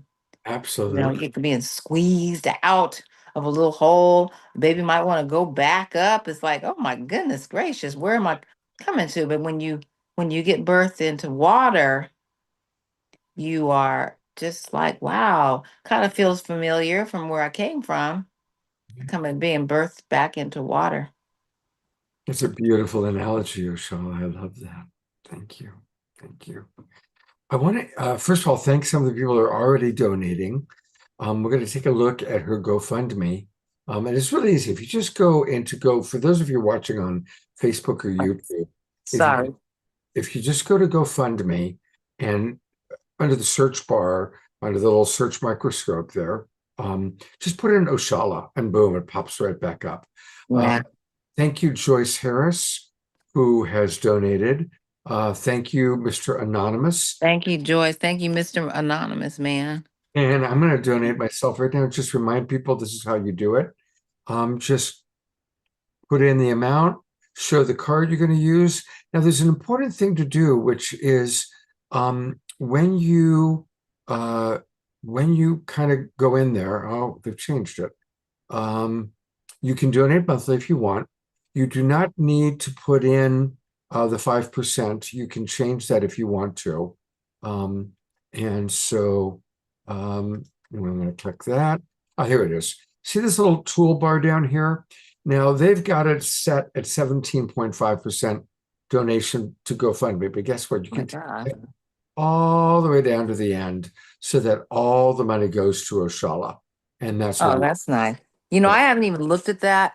That's how much of a journey I've been on. I think because I was after the incident.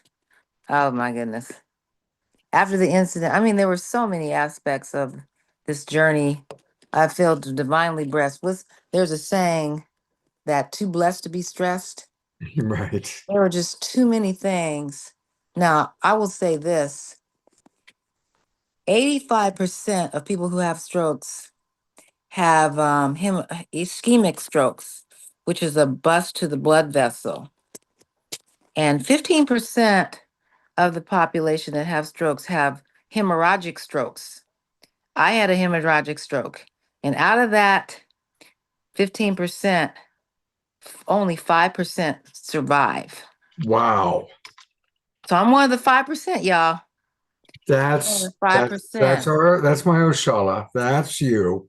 Absolutely. Okay. You see all those hearts coming up there? Look, there's Okay. Hello, hearts. hearts My goodness. and prayer top prayer. Look at that. That's I haven't even seen that GoFundMe.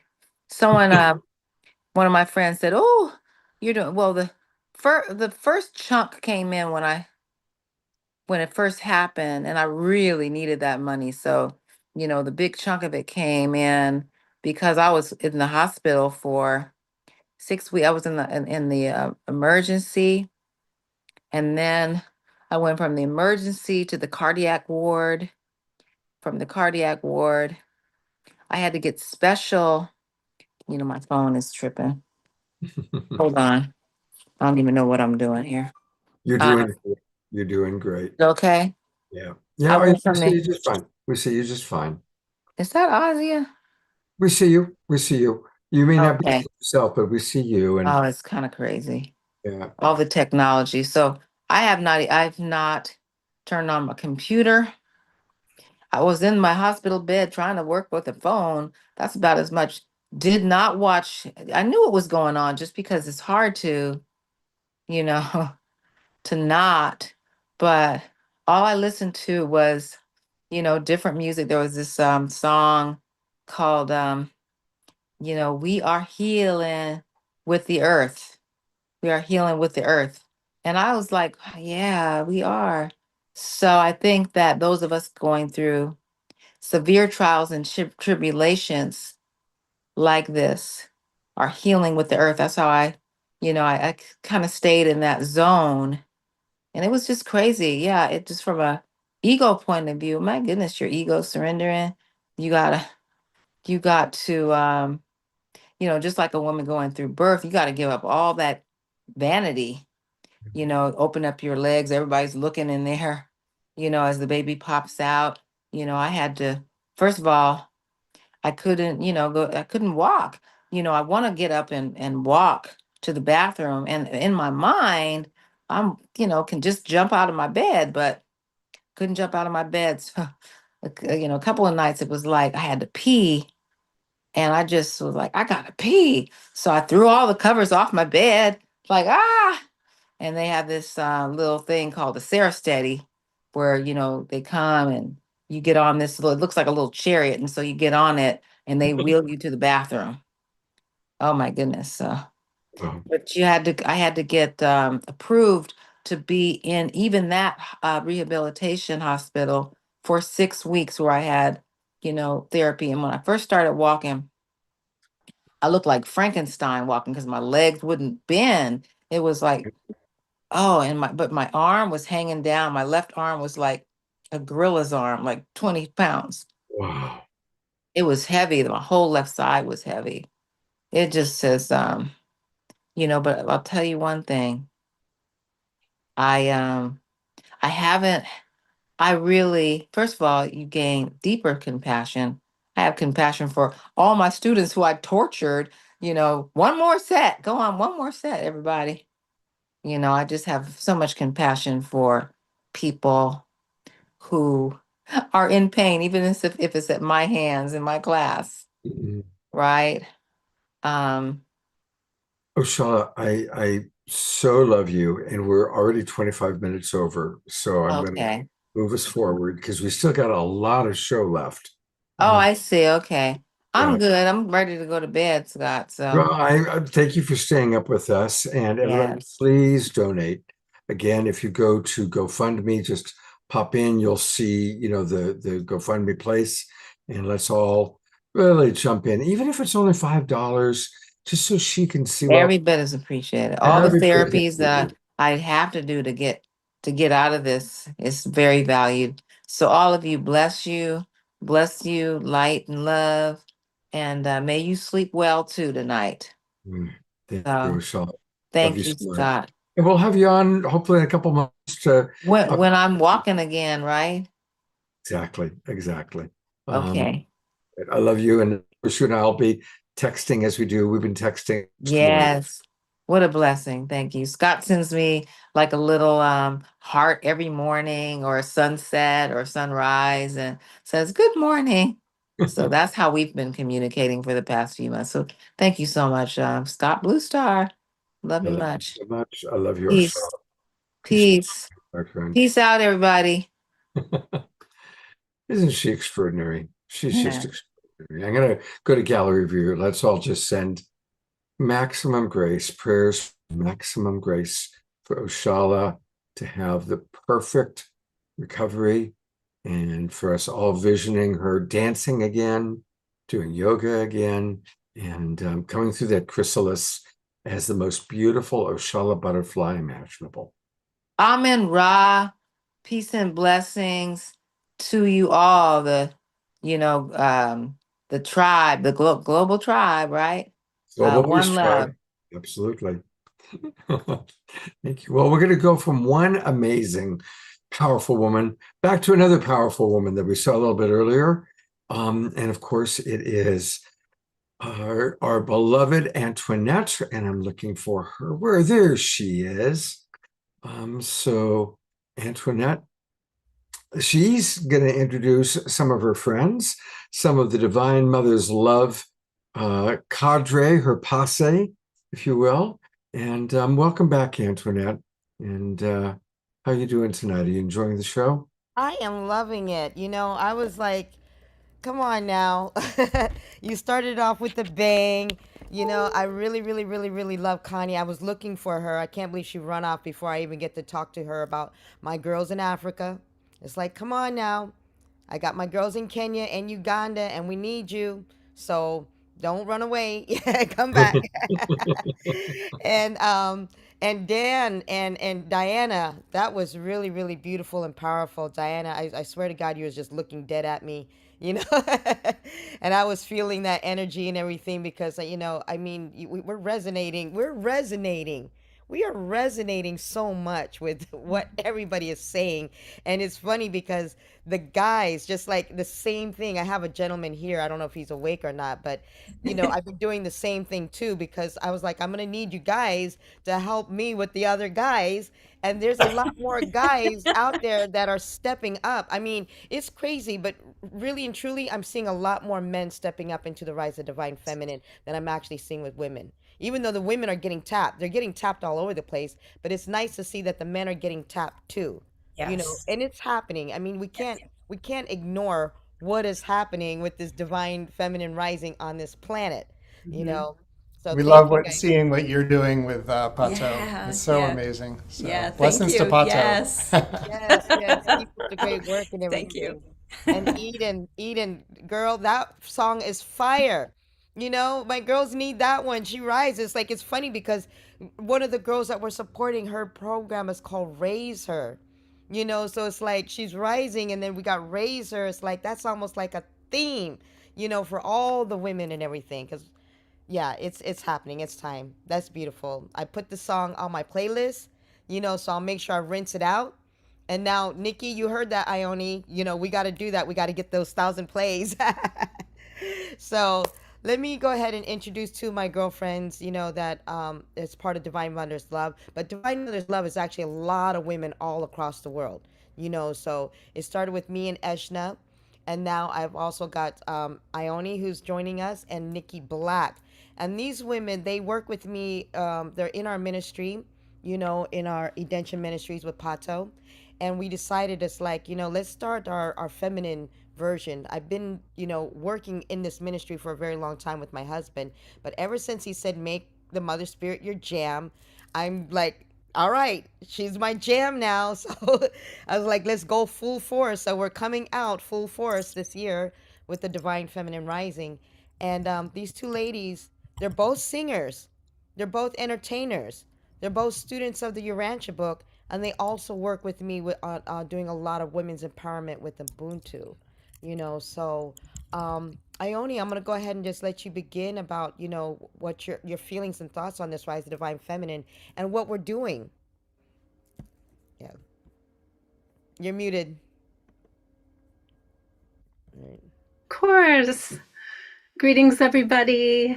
I am so overwhelmed with love and appreciation for everybody. I haven't been typing on the thing because I like to try to stay in the moment, but I just feel like a new spark within me from listening to everybody and hearing everybody. So beautiful. Oh gosh, where to start? Yes, so I am just, gosh, I'm almost at loss for words. I'm not really a public speaker, but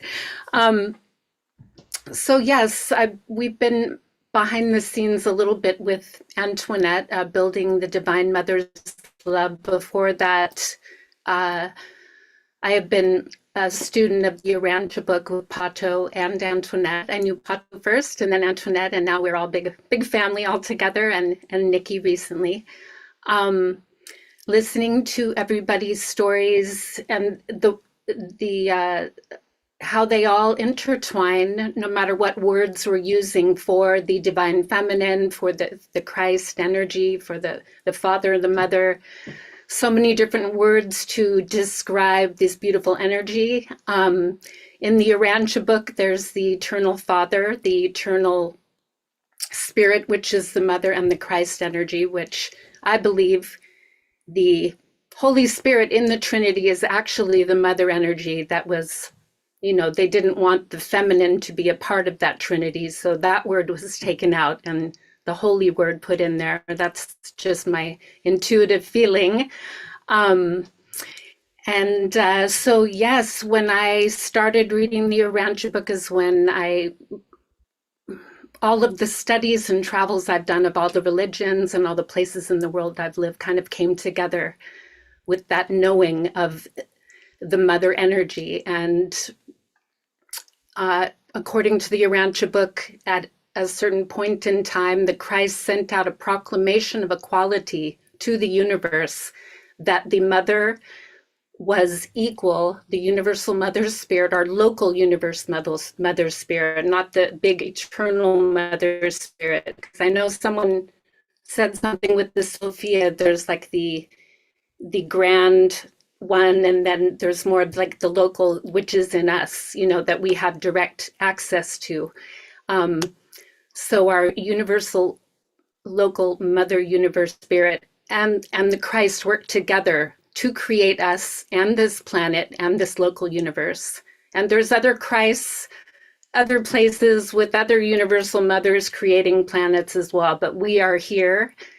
And the mother that I believe that we feel within us is that mother, and on a personal and local level. And so the song that I wrote was inspired by a women's gathering we had at Antoinette's house. I think it was 5 or 6 years ago.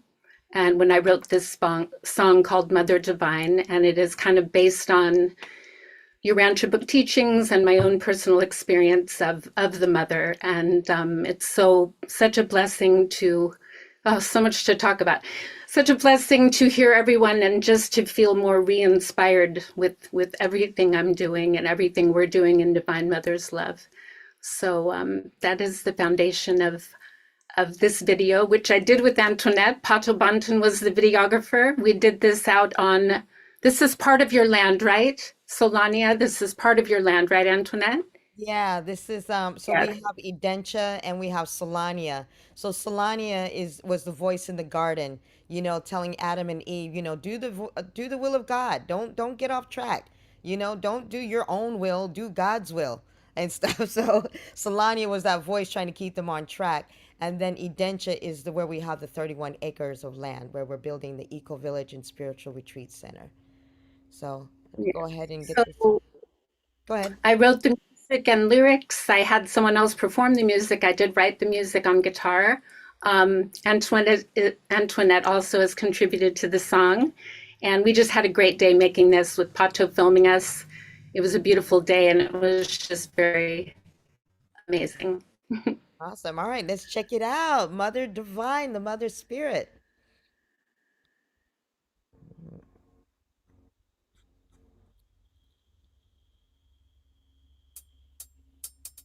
You must be the one. Our image is created from intuitive life-giving and kind. I know that you've been living in the Trinity all along. Mother Divine, this is your song. Now that we know you, we want to know you more and more. Divine Feminine is awakening and we're feeling you from deep within. The love of God is shared abroad by the presence of the Divine Spirit. The love of God is spread abroad into all hearts by the Divine Spirit. More true. Oh, Mother, keep your arms around us, keep your arms around us. Oh, Mother, oh, Mother, oh, Mother Divine. Yeah, Mother Spirit, Mother Nature, Gaia, Feminine, Divine. Holy Spirit, breath of life under Creator's design. Connecting everyone to the Spirit of truth. Our Mother Divine will always be there for you. Mama, you are the stem, we are the flowers. We come in many shapes, many pretty colors as representatives of your joy and your wonders. Oh, Mother, Mother Divine. Yes, Ione. Now that we know you, we want to know you more and more. Divine Feminine is awakening and we're feeling you from deep within. The love of God is shared abroad by the presence of the Divine Spirit. The love of God is spread abroad into all hearts by the Divine Spirit. More true. Yes. The feminine divine flows through each and every one of us. Feel her love and energy touching our hearts and souls. My brothers and sisters, just know we are all connected by this Holy Spirit that connects us all. Sending out the proclamation of equality, co-creator of our universal family, sustaining the sun and all of everything. That is your blessing you bring. Oh, Mama, thank you for your loving, thank you for your loving. Oh, Mama, oh, Mama, oh, Mother Divine. The love of God is shared abroad by the presence of the Divine Spirit. The love of God is spread abroad into our hearts by the Divine Spirit. More true.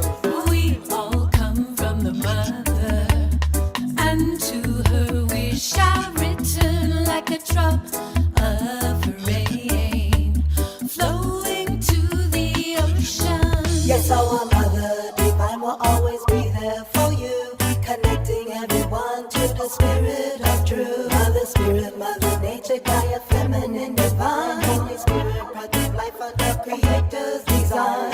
You must be the one. Our image is created from intuitive life-giving and kind. Yes, Ione.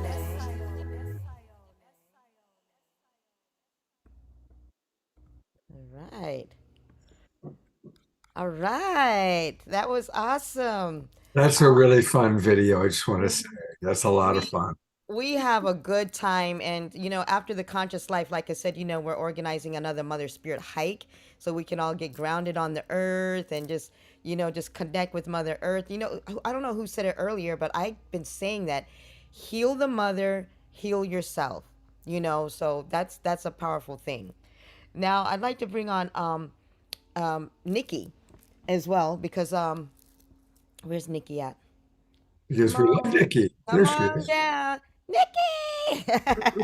Every time I say Nikki, I'm thinking of Prince. I'm like, Nikki. I call her all the time. This girl, she works so hard. Both of these women actually started helping me work on this women's empowerment in Africa. I mean, I couldn't do this by myself. I was doing it by myself, but it really took a lot of us. What we have now is we have women in 5 different countries: in Ghana, in Kenya, in Uganda, in Nigeria, and can't remember the other. Cameroon. Cameroon. Cameroon. Thank you, Anasuya. Come on down, Anasuya, because Anasuya, she's so fire that when she comes into the Zoom with them, she's like, "Come on now, you got." It's like, get your camera on, because I keep telling them, I'm like, you guys need to be able to speak for yourself here. We can't be selling your story, because when you guys tell your own story, it is so freaking powerful.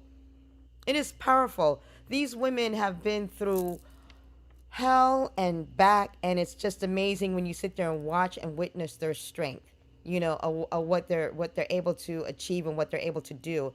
And if it hadn't been for these women from outside, it's like I said, it takes women from all over the world to really uplift and to support each other, and that's it. Really does. It's like so that day you weren't there, Nikki, but when Anastasia came in, she helps to keep the fire going, with them, because we let them know it's like we're not leaving you behind, and we're always going to continue to be there to help and support you, and we're trying to, just like what Connie was saying before. I mean, we're witnessing a lot of struggles, and when you're trying to go through these struggles with your own by yourself, that's why this is Ubuntu, because it's I am because we are. It's like none of us could exist without each other. And that's why it takes the strength of the community. You feed a woman, you feed a nation. You teach a woman, you teach a nation. It's like you give to a woman, you're giving to a nation. Everybody. Everybody. And we have not just seen enough of the support and the help, because it's always the men that always get the help, because the women are lacking so much. What I'd like to do now, Hold on, go ahead. Antonia. I really want to expand on what you just said so that it's really clear. Mm-hmm. 2 points. You said when you give to a woman, you give to everybody. Mm-hmm. When you feed a woman, you feed everyone. And that's because when men are given money for the group or the collective or for the family, they tend to go to the bar and share it with their friends and drink it up. And then the women are like, hey, but where's where the groceries? Where's what we need? But when women who are mothers, whether they have birth children or not, they always think of who needs what. What does my neighbor need? Oh, I know that other little girl is sick. I know this one needs that. So when you feed one woman, she's going to find all the ways that that money can be stretched so that as many people can benefit from it. Automatically think like that. And so by empowering women in places where they don't have much access to power, you're really benefiting the families, the schools, the community, the whole village are benefiting from your one donation to one woman. And that's what's so great about what Antoinette is doing with Mother Love Africa, and Ubuntu is really providing the tools for these girls and women to know that they have all that they need. They just need a little assistance, whether it be a sewing machine or a goat or sanitary pads or book fees. Whatever we can give them, that will make the difference for that whole village. And so I didn't want to step over that. And when you said about the men, because of patriarchy, both in the European and Americans and in Africa, actually all over the world, it is assumed that if you give the man the man the money because he's a strong leader and he's a spokesperson and has all this say and he's the chief or whatever. Let me not bring chief into it. He's just a leader. That he's going to think, okay, how can I distribute this so that everyone benefits? But that's been proven again and again and again, thousands of millions of times. That is not the way to save that community. That is not the way. So sending one girl to school, sending sanitary pads to girls so that they can go to school, because they don't let them go to school. They don't let them leave the house. Sometimes they banish them away to some corner of the village where they have to stay there their whole 7 days with the menses. So, anytime you can support a girl with something that looks so simple, but it is not. So teaching them to sew their own pads is like empowering them, because you can't be sending pads from wherever you live in America or Europe. Well, you could, but why? Teach them to fish. Don't send fish. Yeah. So, Not only that, but big up. when I was in Kenya, and I'm working on this video, we were shooting the video with the kids in the largest slums in Kenya. And this, like I said, this area has no toilets, it has no running water, it has no sinks. They're also in a water shortage. It's the largest slums. When we went to go shoot it, we shot it on top of this garbage pile. And I told her, I was like, listen, I cannot sustain I cannot sustain pads because one, I'll just continue contributing to this big garbage pile. That's right. That keeps good. It's like, it's not like you have garbage services that can just take them out and just do whatever. We're talking mounds and mounds and piles and tons that these kids have to play in, So I was like, this is our mission. All these women are going to get pads. I was like, if you start with these 100 and go to the next 100 and to the next 100 to the next That's 100, right. because this is what we got to do, this and it's causing, from one thing to the other. So real quick, I'm going to just flip this. You guys are getting something nobody has seen yet. I'm giving you something, Scott, tonight. Ain't nobody seen yet. Oh, Suki. Nobody's excited. seen Suki. All right, you Yeah, guys are. Suki. This is a premiere that nobody has seen because I have to put. This is going to be going on to our GoFundMe as we raise money for our women's empowerment. So check this out. All right, so here we go. There we go.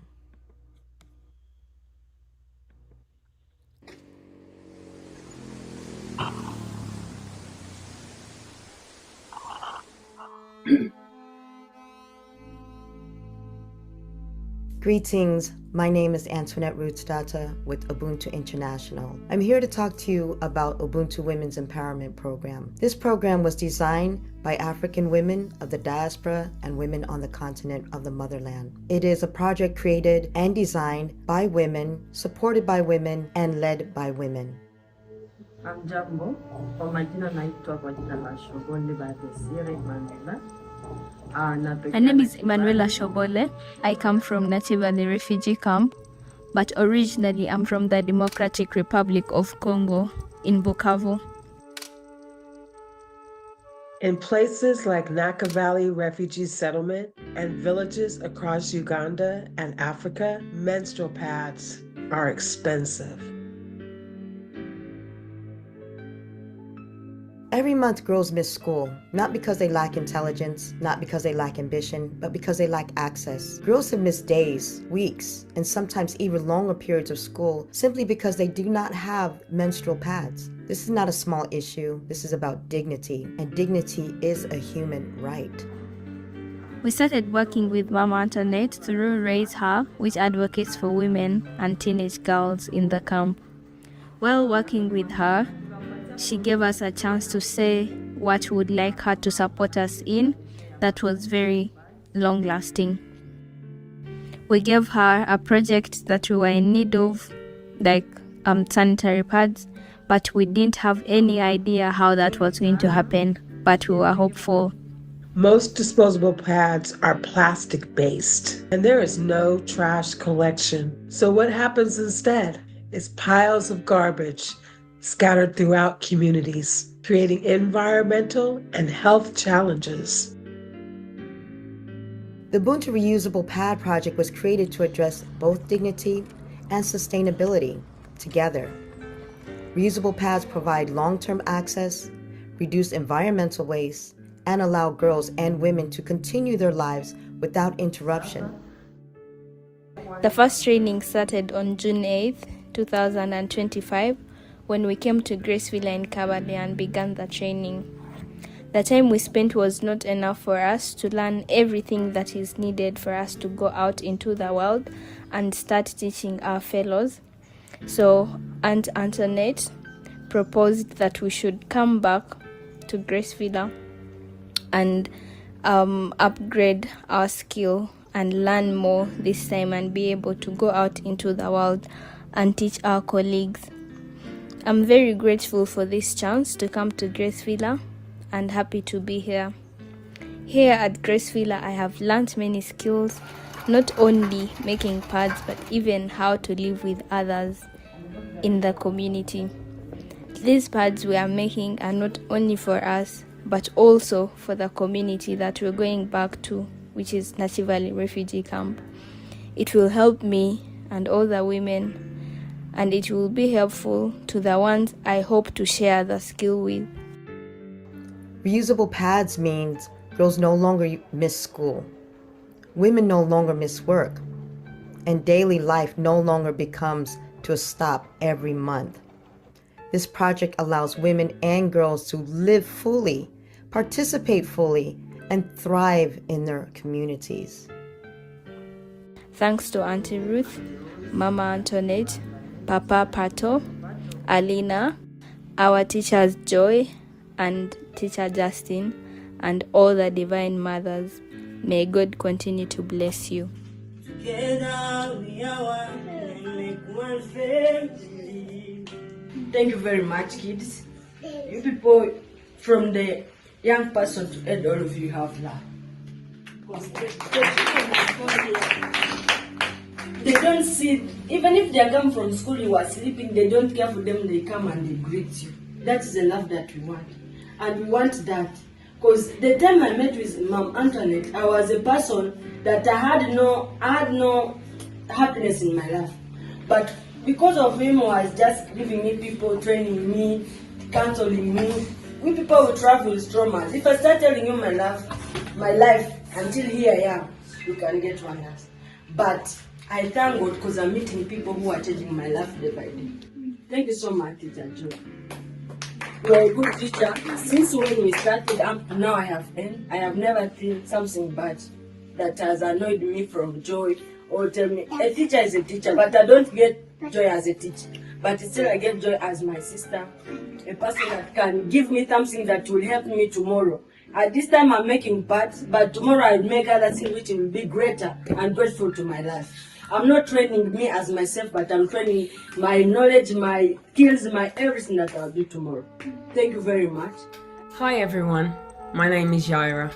From Birmingham, England in the United Kingdom, a woman of the African and Caribbean diaspora, bringing to you Ubuntu in action. Women supporting women, skills, creating futures, and innovating new beginnings. If this story speaks to you, then we invite you to join us.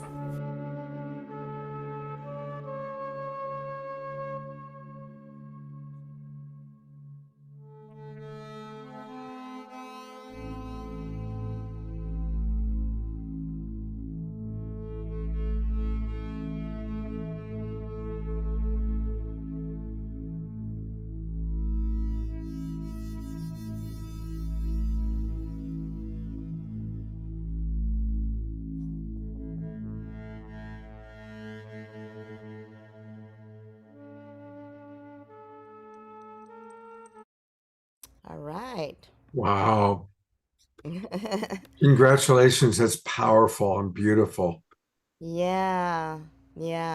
So, like I said, that girl, she had never left anywhere other than when she escaped from Congo, and she'd been living in that refugee camp most of her life. And then, so sending her over to Grace Villa was like she'd never left home, like she'd never been anywhere, like being in a refugee camp, which I call it like tent city, but even though it's not all tents, they put you in a tent first and then they put you in a building. But most of them just spend most of their life there. They don't even know what life is like outside. So what you're seeing is her in Kabale, which is a city, where it's like, wait a minute, this is, you have to get permission to even leave the camp. It's like there's a lot of paperwork, there's a lot of bureaucracy, there's a lot of bribery, there's a lot of extortion, there's a lot of whatever to try to get help for these girls. But getting those girls out and getting them in a more beautiful place, of the Ubuntu in action, like I said, with the other girls who were all left abandoned. It's like they're finding love and being able to support each other that way, which I call it Ubuntu in action. And so she's about to start her new life now, and going to be able to empower the other women in Naki Valley. Because Nikki, you saw, you know what these girls were like before, like when we started this, and where they're at now. Go ahead and take the floor. You're on mute. Yes, yeah. I did see the changes that they've evolved in from beginning of just, for example, Emanuela, when we first was speaking with her, and she was with a group of young ladies in the background behind one of our leaders, Patrick, in the camp. And she rarely spoke, but she was alert. I remember her sitting there alert. And then as time went by and as meetings went by and as more wisdom was shown to her, I seen her confidence grow. And I seen that she was getting empowered all the way from California, where I am, and in Zooms every week. So I am honored to see her growth, because all young ladies can grow that way, no matter where they come from. The fact that now currently she speaks up and leads viciously. Okay, she's not a quiet person anymore, and she's more strong and more confident because of the tools that Ubuntu International and Antoinette Pato have given them. And I'm very proud to be a part of seeing that with the volunteering money for the sewing machines, to volunteering money for their time, their data, so they can get on the meetings, because that's a chore too for them, just to be able to participate in the growth, and just seeing them alive in the Zooms with their videos on, it just is honorable experience, so I'm thankful, Antoinette, for you to allow me to ride with you on this journey, with you and Ione and all the other mass women and men that you have in this journey of just uplifting others in the spirit of Ubuntu. Thank you. So one of the things that we're doing with the Divine Mother, so for this show and taking off, we've started, oops, darn it. Let me just go back here. We have started our study, because our study was on the Mother Spirit. So now what we're doing is we're actually creating I started this on Clubhouse basically, and now we're doing on Clubhouse and on Zoom, because a lot of people don't have so much data. So we're doing every Saturday morning at 9 a.m. Pacific Standard Time to 10:30. Every Saturday, you guys can join us as we talk about the Mother Spirit, and also the Mother Spirit, and also, like what we're doing right now, because it's like we can't talk about her enough. It's like if you want to do a deep dive onto who she is, what her attributes are, who the godmother is, who's the daughters, who's all the angels, who's all the different beings and everything. This is where we have our discussions with Divine Mother's Love. Whoever wants to participate, any of you folks too can be a guest. Let us sit there and pick your brain and see how we mesh together when it comes to raising up the divine feminine. The guys in Uganda who've been joining us on Clubhouse and who've been studying, I really want to applaud them, because they said, all right, we're going to take this into the villages, because we want to sit there and raise the equality of these women. Because if we try to go in there and tell these women to go and fight these guys or do whatever or something, and then, and we're not there, we can't protect them. But I've seen a lot of women have to go and protect themselves, But when the guys are actually there to sit there and say, hey, we got you, we support you, there is equality. As we were teaching them, remember in the studies we were doing, it's like, hello, this planet was created by Christ and the Mother Spirit together.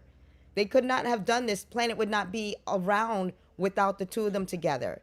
the birds and the bees. She's the breath of life. She's the giver of life. She's all of these things, you know, that they're like hearing for the first time. But I'm so glad that they're embracing it and they're sharing it. And that's why I was like, hold on a second. This guy, where is he? Here we go. These women here, this is what I really love. So Patrick and these women are empowering these women. And when you see these women coming together, they're, oh, here it is. This is it. And Antoinette, don't forget to mention that these are young men. These are 21-year-old, 22-year-old, you know, boy men that know what we're talking about is true and real. And they're there to remind these women that have been oppressed. And they're like, when you hear them talk, they are just incredible when they the way they grasp it. So it's just unbelievable. They're so beautiful. The way that they see these women. So all these women here, these 100-something women, you know, she wasn't even going to, you know, it was Alina that called her out there to sit there and say, you got to reclaim our power.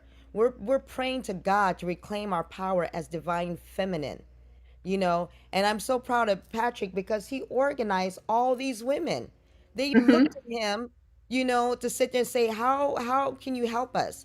You know, they're like, we're looking towards the solutions. But when they saw that army of the Ubuntu team of men and women coming together, they're like, here's Emanuela coming to cook. Here she is teaching them that you're throwing away food. You know, when we're teaching you about nutrition, when we're bringing about all the brains from all the people coming together. I'm telling you, there's no women's empowerment program like that. They either focus on either the trauma or the empowerment or the justice or something else, but not all of these things together in one neat and tidy package that we're putting together. And that's my story, and then I'm sticking to it. Oh, there's Patrick. Oh, yeah, there he is.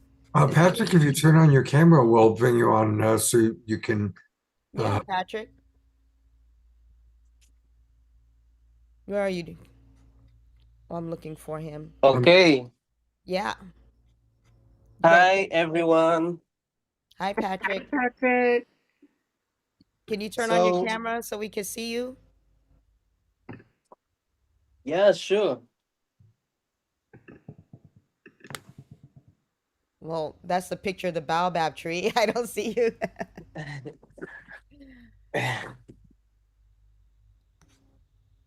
Well, while Patrick is doing that, do you want to All right. share a little bit? All right. I'm here.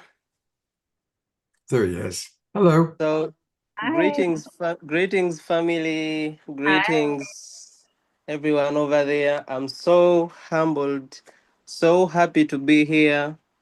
And I've been listening right away from when we just started up to now. And I want to first thank each and every person that has been sharing, and Antoinette, for the great work you're doing in Africa and in Uganda particularly. So it was a great experience on 20th of December last year, when we had the Ubuntu Nutrition event in my village. That was my village where she was showing you how I mobilized. I had all those 104 women and even men turned up, 7 of them. And they actually loved to be part of them. And they were like, oh my God, you would have also invited us. We also love to see our women growing and being able to do some great work. And I was like, that makes sense, by the way, because if we want to see communities transformed, I believe men should also have some roles, and they should also be able to be included, just like we would like to include also women in seeing transformation. So that's like, it was a great thing for me, and it's my desire as a man, and that's what I'm doing. I want to make sure that all other men in Uganda can also learn that women are also like us. If we are saying that we want to empower women, we should also be conscious of we need to treat them just like how we treat ourselves.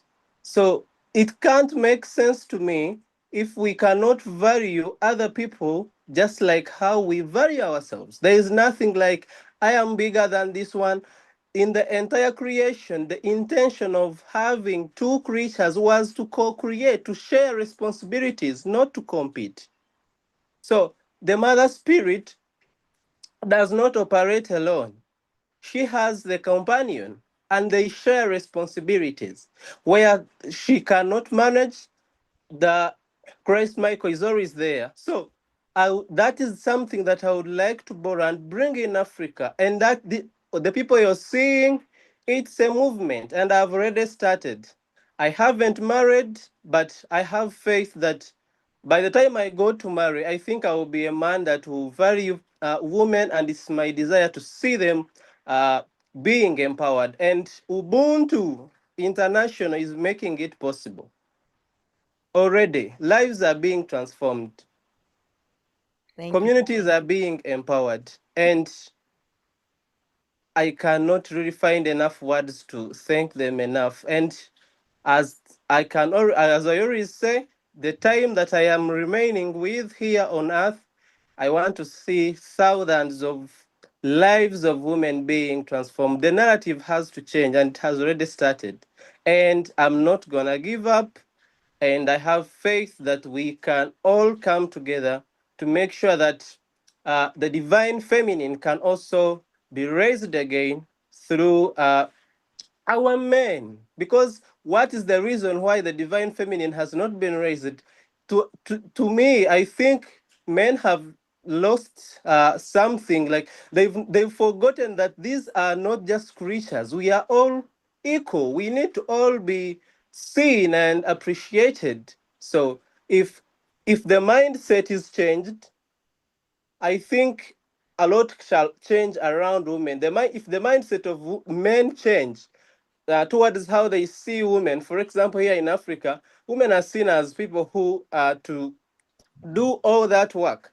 But for me, I think that should not be like that. And that is the kind of thinking I want to make sure that men can absorb. So I really want to end from here, but I cannot really thank you enough, you people.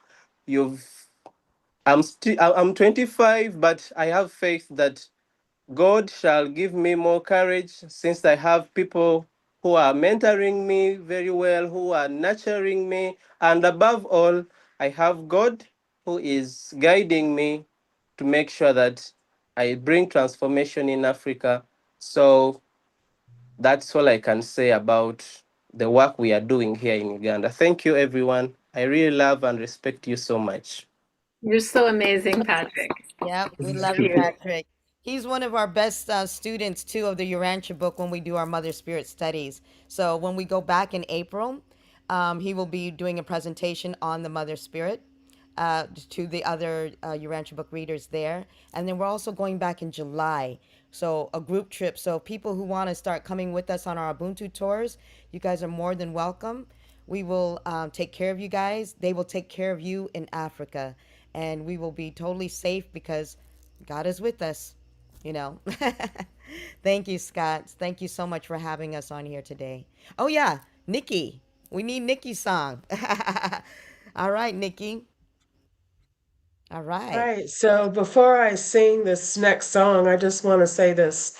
We're living in a time where it's easy to feel divided, tired, or like we're carrying too much on our own, you know. So my song called Community Rising is a reminder that healing doesn't happen alone. It happens when we remember each other, when we listen, when we rise together.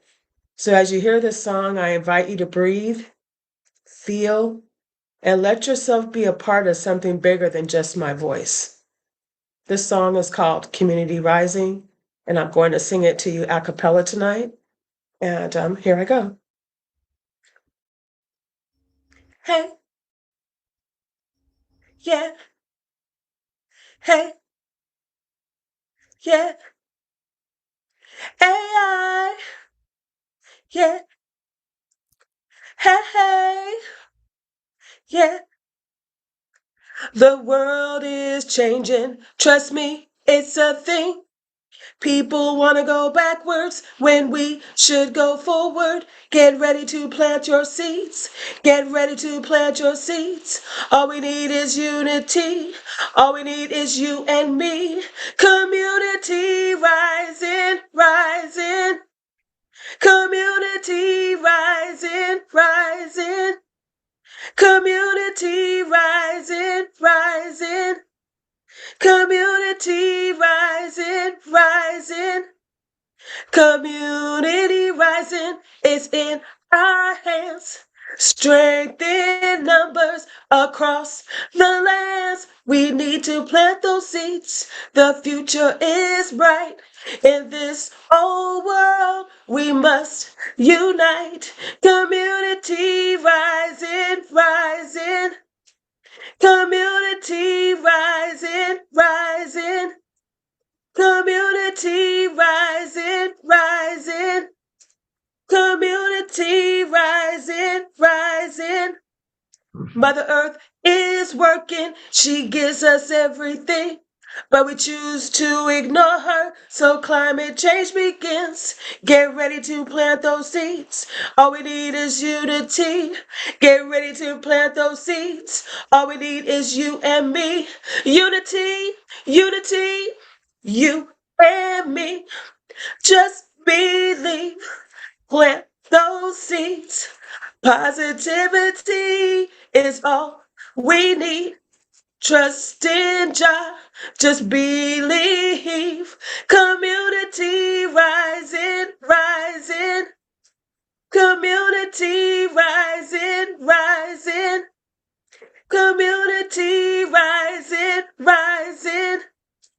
Community rising, rising. The world is changing. Trust me, it's a thing. People want to go backwards when we should go forward. Get ready to plant your seeds. All we need is unity. Get ready to plant your seeds. All we need is you and me. Thank you for Yeah. rising with me. And she's gonna be with us at the Conscious Life, as well. And Pato's also gonna make a special guest appearance at Conscious Life. And I will be in booth 706 and 707 next to the Indian place. Everybody's always at the Indian restaurant. There's like a long line. So I got me prime real estate booth 706, 707. Come check us out. Very smart. And at Conscious Life, definitely plan on being on the Awakening World that night. We'll be in the media room on Saturday night, and so I'd love to have you come on in. And definitely, that was an amazing, beautiful song, Nikki. Thank you so much. And I want to remind everybody one more time to learn more about the amazing work that Antoinette and her wonderful team are doing. Go to standupforjustice.us. Standupforjustice.us, and that's where you can learn all about not just what she's doing with Pato and the police. You can donate. That's important. Definitely, the donate button is very important. And if you haven't watched the Spirit of Ubuntu documentary, it's incredible. So don't only watch the trailer, but then you can go watch the whole documentary. And there's what we've really been talking about tonight, the Divine Mother's Love Project, which really is kind of premiered just tonight. So how perfect on the Rise of the Divine Feminine for you to be premiering this beautiful project. Nikki, such a pleasure to meet you. Ione, thank you also for your beautiful contributions. And of course, we always love Hallelujah, Anasuya. Anasuya. Even though it took about 17 attempts for her to come into the Zoom room, you made it, girl. So thank you so much. I've got a couple of quick announcements to make, and then we're going to have a kind of a brief Q&A. So stick around, everybody. But you will recall that on Wednesday night, just a few nights ago on the Awakening World, we watched a segment of this wonderful show that our good friend Hannah Burke is a part of called Let the Wind Sweep Through, a Conference of Birds. And as I said then, we want to lead some Global Peace Tribers to go see it. So on Thursday night, February 12th, Eden and myself, Shine and his girlfriend, Crystal. We're definitely going to go. We've already bought our tickets and want to invite any other San Francisco Bay Area friends like Anasuya to join us. It's in San Rafael, and show goes on at 7 o'clock. And so you can go anytime. You don't have to just go when we're going to go there. But if you want to come the night that we're going to be there, we'll all have dinner before the show and go out to tea after the show. So Thursday night, February 12th, is the night that Eden, myself, Shine, Crystal, and hopefully some of you will be going to that show. And it's going to be a lot of fun. I'm really excited about it. Also want to let you know what we've got coming up, because we've got some amazing shows coming up. Let's start with what's happening this Wednesday night. It is our annual preview of the Conscious Life Expo, which we were just talking about. And a lot of the key presenters from the expo will be joining us. Brandy Weld will be my co-host. She works in the media department of Conscious Life Expo. So definitely join us on Wednesday night. But wait till you see also these next two shows that we've got lined up. Next Saturday night, we're now doing once a month a collaboration with Neil Gar from Portal to Ascension. And so it's our monthly collaboration with him. Alan Steinfeld has some really amazing new news about what's going on in the world of disclosure and UAP. Laura Eisenhower, the granddaughter of Dwight Eisenhower, she's extraordinary. And our beloved Viviane Chavez, who's brilliant. If you want to meet an extraterrestrial, come to the show on February 7th, because she is an Arcturian hybrid, and she's the real deal. And her husband, Peter Benson, will be with us. And of course, Omoshar providing music. And there's one other person. Oh, and how could I forget? AJ and Tom, everybody's favorite twin channels. So that's going to be February 7th. And then the last evening that I really want to make sure everybody knows about, because this is going to be really, really wonderful. So this year, it turns out that Valentine's Day happens to fall on a Saturday. So 2 weeks from tonight, we've got a really special show planned for you. It will be a Awakening World version of Valentine's. And originally, it was just going to be a video with Kristen. She called me yesterday, and she's actually going to be with us live, and I've got to change that. She's going to be my co-host for the evening. So she will be co-hosting with me. She'll be playing music along with Omoshar. And we're going to be also honoring the Holo Movement. We've got the founders of the Holo Movement, Laura, Emmanuel, and Mariko, joining us. Scarlett Lewis is an extraordinary woman. I don't know if you all know her. Her story is something. Her 9-year-old son was murdered during the Sandy Hook nightmare. He actually helped 9 other children escape. He went in to get another one, and in the process of doing that, he was murdered. The day that he was murdered, he had written on the family blackboard a beautiful message. I'll let Scarlett share with you that message.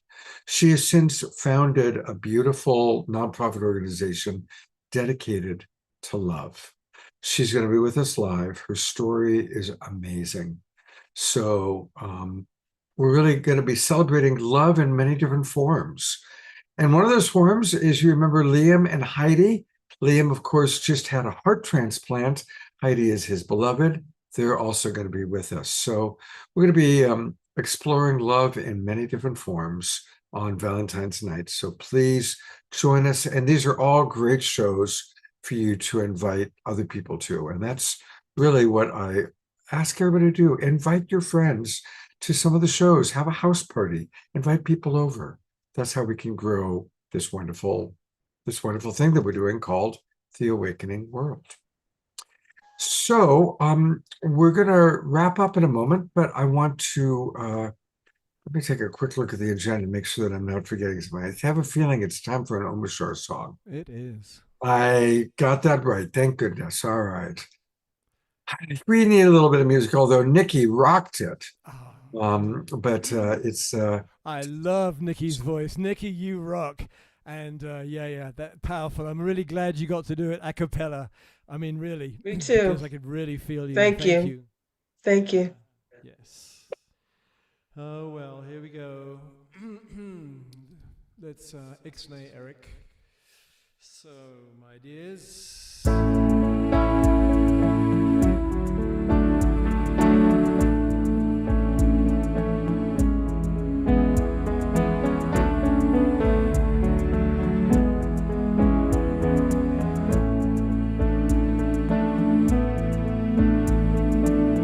Oh, my love, don't cry. I'm with you here inside, and I love you. I'm with you all the way.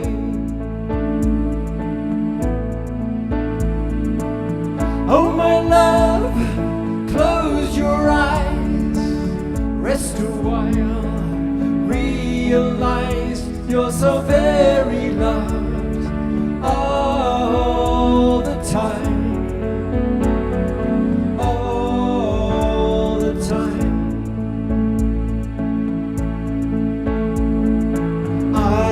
Hold you here in my heart. It's vast as an ocean. Sleeping child, don't dream we're apart. Dream your eyes are open. Open your eyes. Precious one, everyone. You're not alone, not forgotten, you are coming home, so rest into yourself.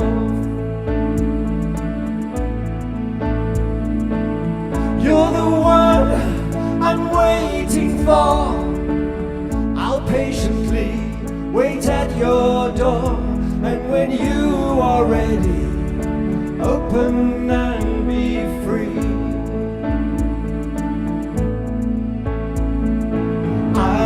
Hold you here in my heart. It's vast as an ocean. Sleeping child, don't dream we're apart. Dream your eyes are open. Open your eyes. No more pain, no more tears. Come to me with your fears and give them up. Surrender into love. Remember who you are. You're vaster than a million stars. You are everything you could ever hope to be.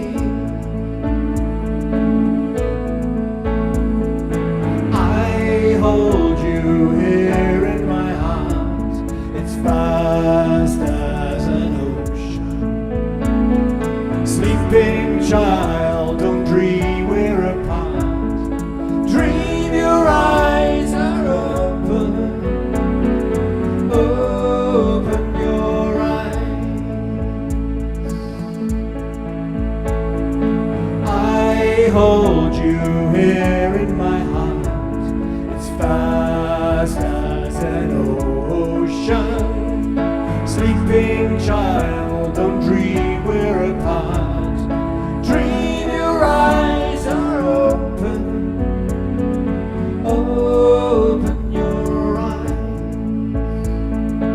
Open your eyes. Open your eyes.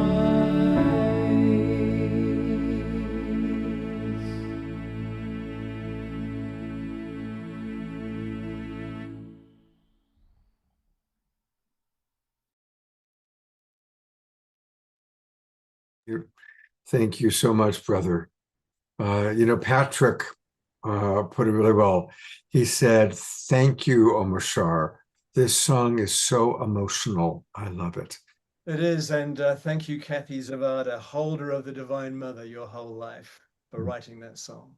Beautiful. We are so over time, so we're going to skip the Q&A. If anybody does have a burning question or comment, put it in the chat box, and I'll bring it up or ask it after our prayer time. We're going to go to Diara and Desiree for leading our prayer time.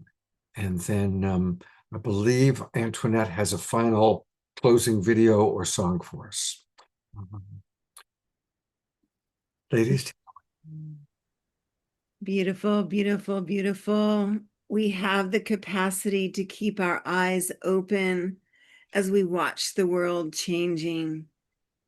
We have the capacity to keep our hearts open as we witness the messy, messy birth, this new creation.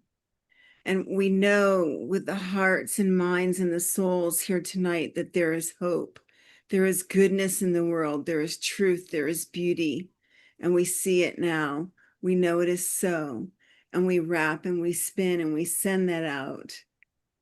Magnifying, amplifying, exemplifying. Let's amplify that even more.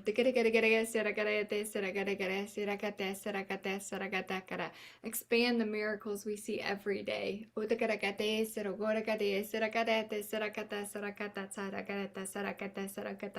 you witness to them as we see the tears that they bring to our eyes, as our hearts fill with compassion, and we expand that love.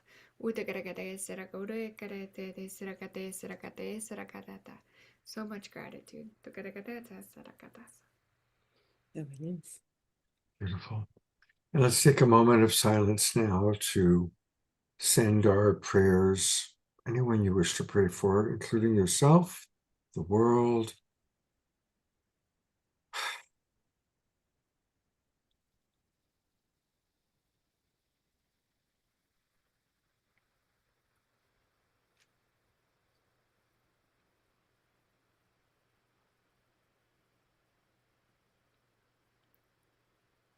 May each and every one of us find the courage and the strength and the wisdom to honor the divine feminine. And regardless of what gender we physically happen to be, to find our own divinity within ourselves and to see the divine in all. And together may we all create this beautiful awakening world.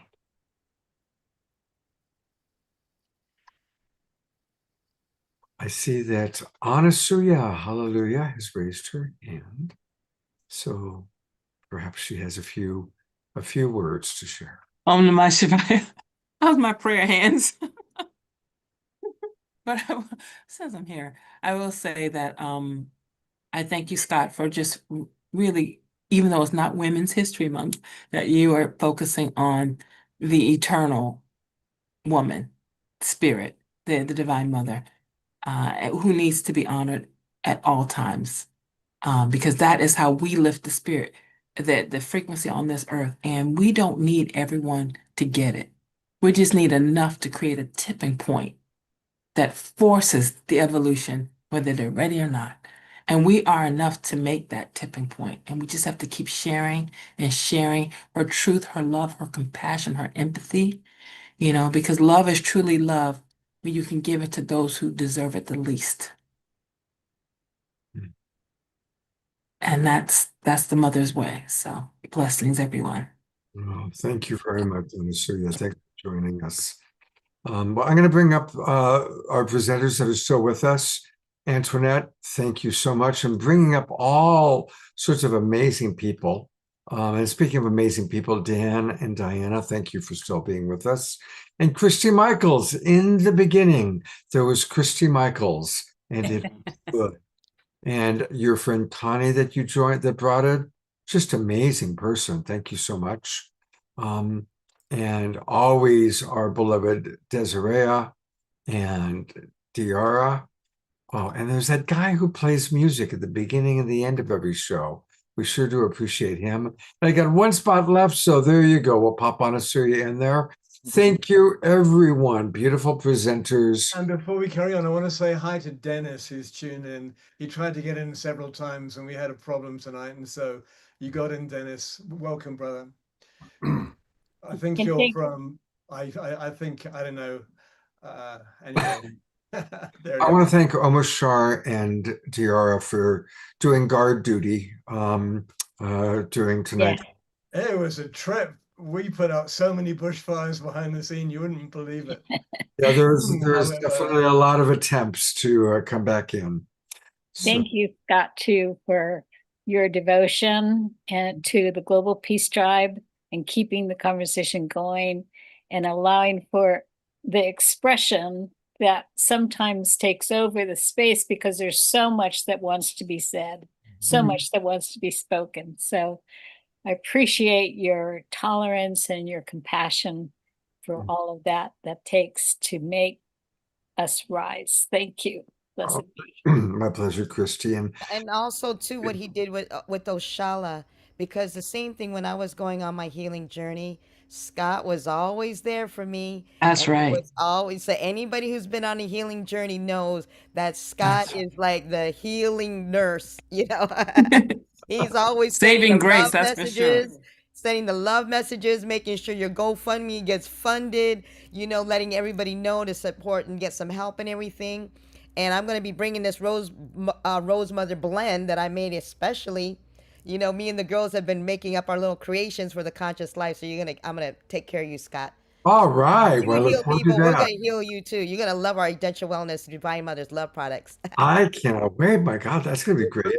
And since you brought it up, let's one more time. It would be great for people to support Oshala. And I want to thank the people from our show who did support her. Thank you, Bonnie. And of course, your beloved. Thank you, Anonymous. That anonymous person keeps showing up. Thank you, Doug May. Thank you, Connie. Oh, thank you, Connie. Thank you, Daniel, Dan and Diana. Susan Woolridge, God bless you. Patricia Fortina, Joyce Harris got us all started. Thank you, Global Peace Tribers, for supporting Oshala. And everybody, even if you only pop in $5, thank you so very, very much for your support for Oshala. That means a lot. And God Thank bless. you, Christy. Thank you, Christy, for bringing us all together. Yeah. It's beautiful. Yes, Amazing. Christy, we can't do this. And all you guys remember, we can't just wait once a year. So you're all invited. Anybody who wants to come onto our Zoom on Saturday mornings, just shoot me a message. Let Scott know, whatever. I would love to interview you guys. Love to have you on there. And we just talk more about the divine feminine to the world. You know, it's really necessary. It's needed. It's Mother Spirit Project 2026. Beautiful. Eric is sending a message to Antoinette, but he sent it to me accidentally. So Eric is happy to see you, Antoinette. Just want to pass that on. Awesome. That's all of our people in Uganda who's just waking up. Oh my And God, so that's we so got cool to the- have all these people from Uganda, Patrick and Eric and Arnold and Tagume. These guys, you know, it's really amazing because, you know, getting onto Zoom on a global Zoom is a big deal. So when one of them gets on there, they all get excited and then they all show up and everything. And they're just, you know, being there supportive of each other. You know, I really love these guys, you know, because they're really becoming part of our family, you know, and that's why Pato calls it our spiritual family, Pato Bantan spiritual family, because we are a family. You know, we talk to them more than we speak to our own family. You know, imagine that. And whilst this has been going on, I've been chatting, DMing Ainamani John. And so I have a new friend, and he showed me a photo of you and Pato and his team. Anyway, I don't know if you know him, but you probably I do. Everybody's got a photo of us with them. So so yeah, you're welcome to the family. Come to Uganda. And you know, also Patrick is also a musician and a singer. He has the most beautiful Ubuntu song. I mean, it's incredible. And Pato's actually going to do the duet with him. It's a beautiful song. Yeah. Wow. Well, maybe when you're at the Conscious Life Expo, let's really plan on you being one of our presenters that Saturday night, and maybe we can arrange for Patrick to come in and share a song. Oh, that would be nice. Yeah. So that would be Saturday night. I think it's February 21st. Yeah. Well, Patrick, you're gonna have to get up like really early in the morning because 6 o'clock or whatever or something, because we perform Saturday night at 8. Yeah. So we can do it before then. I Do it. can. Yeah, I'll have you on like first person. All right. Woohoo! Conscious All right. Life, Conscious Life. You don't know how excited I am. I mean, my booth is going to be the bougiest booth ever. It's the relaxing booth because there's so much craziness going on in there. You need a place to go and escape and heal. So you can come over to my booth and do that. You know, I will take care of you. Right. And Patrick just said, yes, can I make it? So that's great, Patrick. Yeah, because that's 3 a.m. for him. So he when he says he won't sleep, he won't sleep. We'll see. We work all night, you know. We really do work all night. I mean, Owen, who's also in Kampala, he's the one who did the website for me, you know. So that was why we decided it's like, if we're gonna do anything, let's just try to provide the working opportunities for our brothers and sisters over there that don't really have any, you know. So the things that we're teaching and learning them, they should be able to work anywhere in the world. You know, that's why I keep telling them, it's like, listen, you guys can change your situation if you're given the right tools. So, yeah. All right. So you guys All ready right. for this song? Yep. Here we go. All right, then. Let us have it. So next time, Omar Shah, we got to play the song that me and you did I know, right? in Japan. All right. Yes. All right. So this is the one that Omar Shah was with us there. And this is Divine Mother's Love that we did in Hiroshima. So here we go, in Japan. All right, now. What we're doing, we are introducing Divine Mother's Love to the world, globally. You guys are about to witness for the first time Divine Mother's Love. And I would like to introduce to you guys 2 of the other co-founders with Divine Mother's Love, Pookie and Zedalia.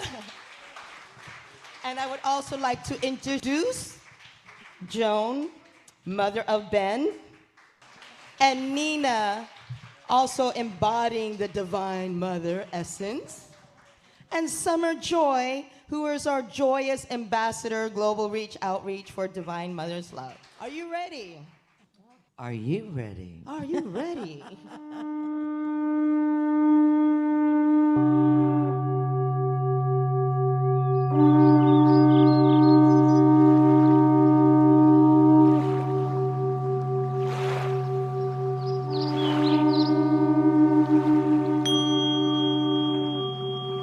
As women, we are taking our rightful place, bringing love into action to birth a world where violence and war no longer exist.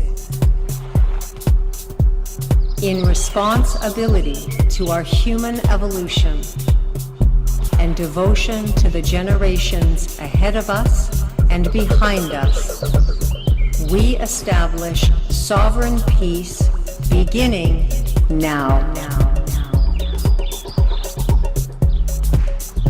We are standing in the power of Divine Mother's love. Come on down. We are standing in the power of Divine Mother's love. We are standing in the power of Divine Mother's love. We are standing in the power of Divine Mother's love. Stand up strong each and every day. Use your voice, speak in a better way. How long must we live this way? For a better day. Women everywhere envision a flourishing planet where love's beauty, peace, and harmony abound. We cherish and treasure our Mother Earth in all her majesty. We cherish and treasure humanity and the truth of our divinity. Ancient and sovereign, imperishable and everlasting.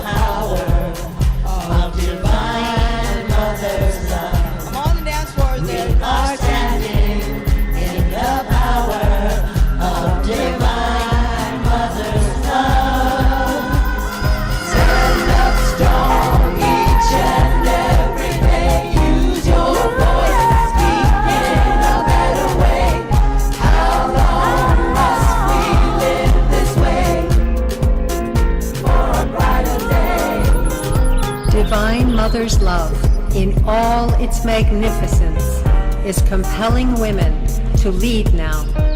Our voices and actions burst forth in an ocean of great compassion, such that nothing can resist this unfettered and infinite love. We are here to guide. We are birthing the creation of our new civilization. Love in action, everywhere, all at once. We are standing in the power of divine mother's love. We are standing in the power of divine mother's love. We are standing in the power of divine mother's love. We are standing in the power of divine mother's love. Stand up strong each and every day. Use your voice, speak in a better way. How long must we live this way? For a better day.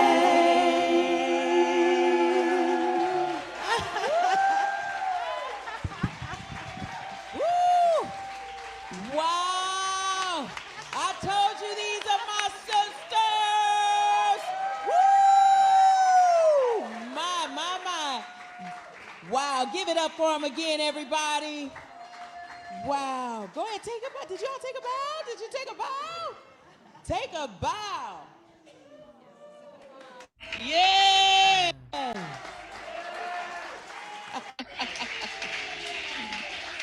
right. Kristen, Summer Joy, Antoinette, Mom, Joan, Nee. All right. And Marty Casey. Yes. You recognize the evolutionary leader. Oh my God. So many of our friends Yeah. there. Rev Deb, Christian Hoffman. Mm-hmm. It was great to see a lot of our friends there. And that, of course, again, was in Japan a year and a half ago now. Yeah. Mm-hmm. Yeah, that was the year that we took the Ubuntu film to 21 countries. That was a busy year. Yeah. Well, I am going to wind us up. Thank you very much, Antoinette. That was awesome. And thank you, everybody. Tomorrow's Sunday. Make it a sacred Sunday by choosing to see the divine in all. And again, thank you to all of our presenters, Christy Michaels for putting it together, Dan and Diana, Antoinette, and all of your friends, Ione and Nikki, and Eden. Eden was dismissed to go take her evening bath. She had done a 4-hour workshop just before the class, before the, what do we call this? Before the show. Mm-hmm. I'm going to go get some dinner. Much love, everybody. I look forward to seeing you on Wednesday night. God bless. I'm going to go to Gallery View one last time. And thank you, everybody that's still with us. I love it. Andrew and Connie are in the house.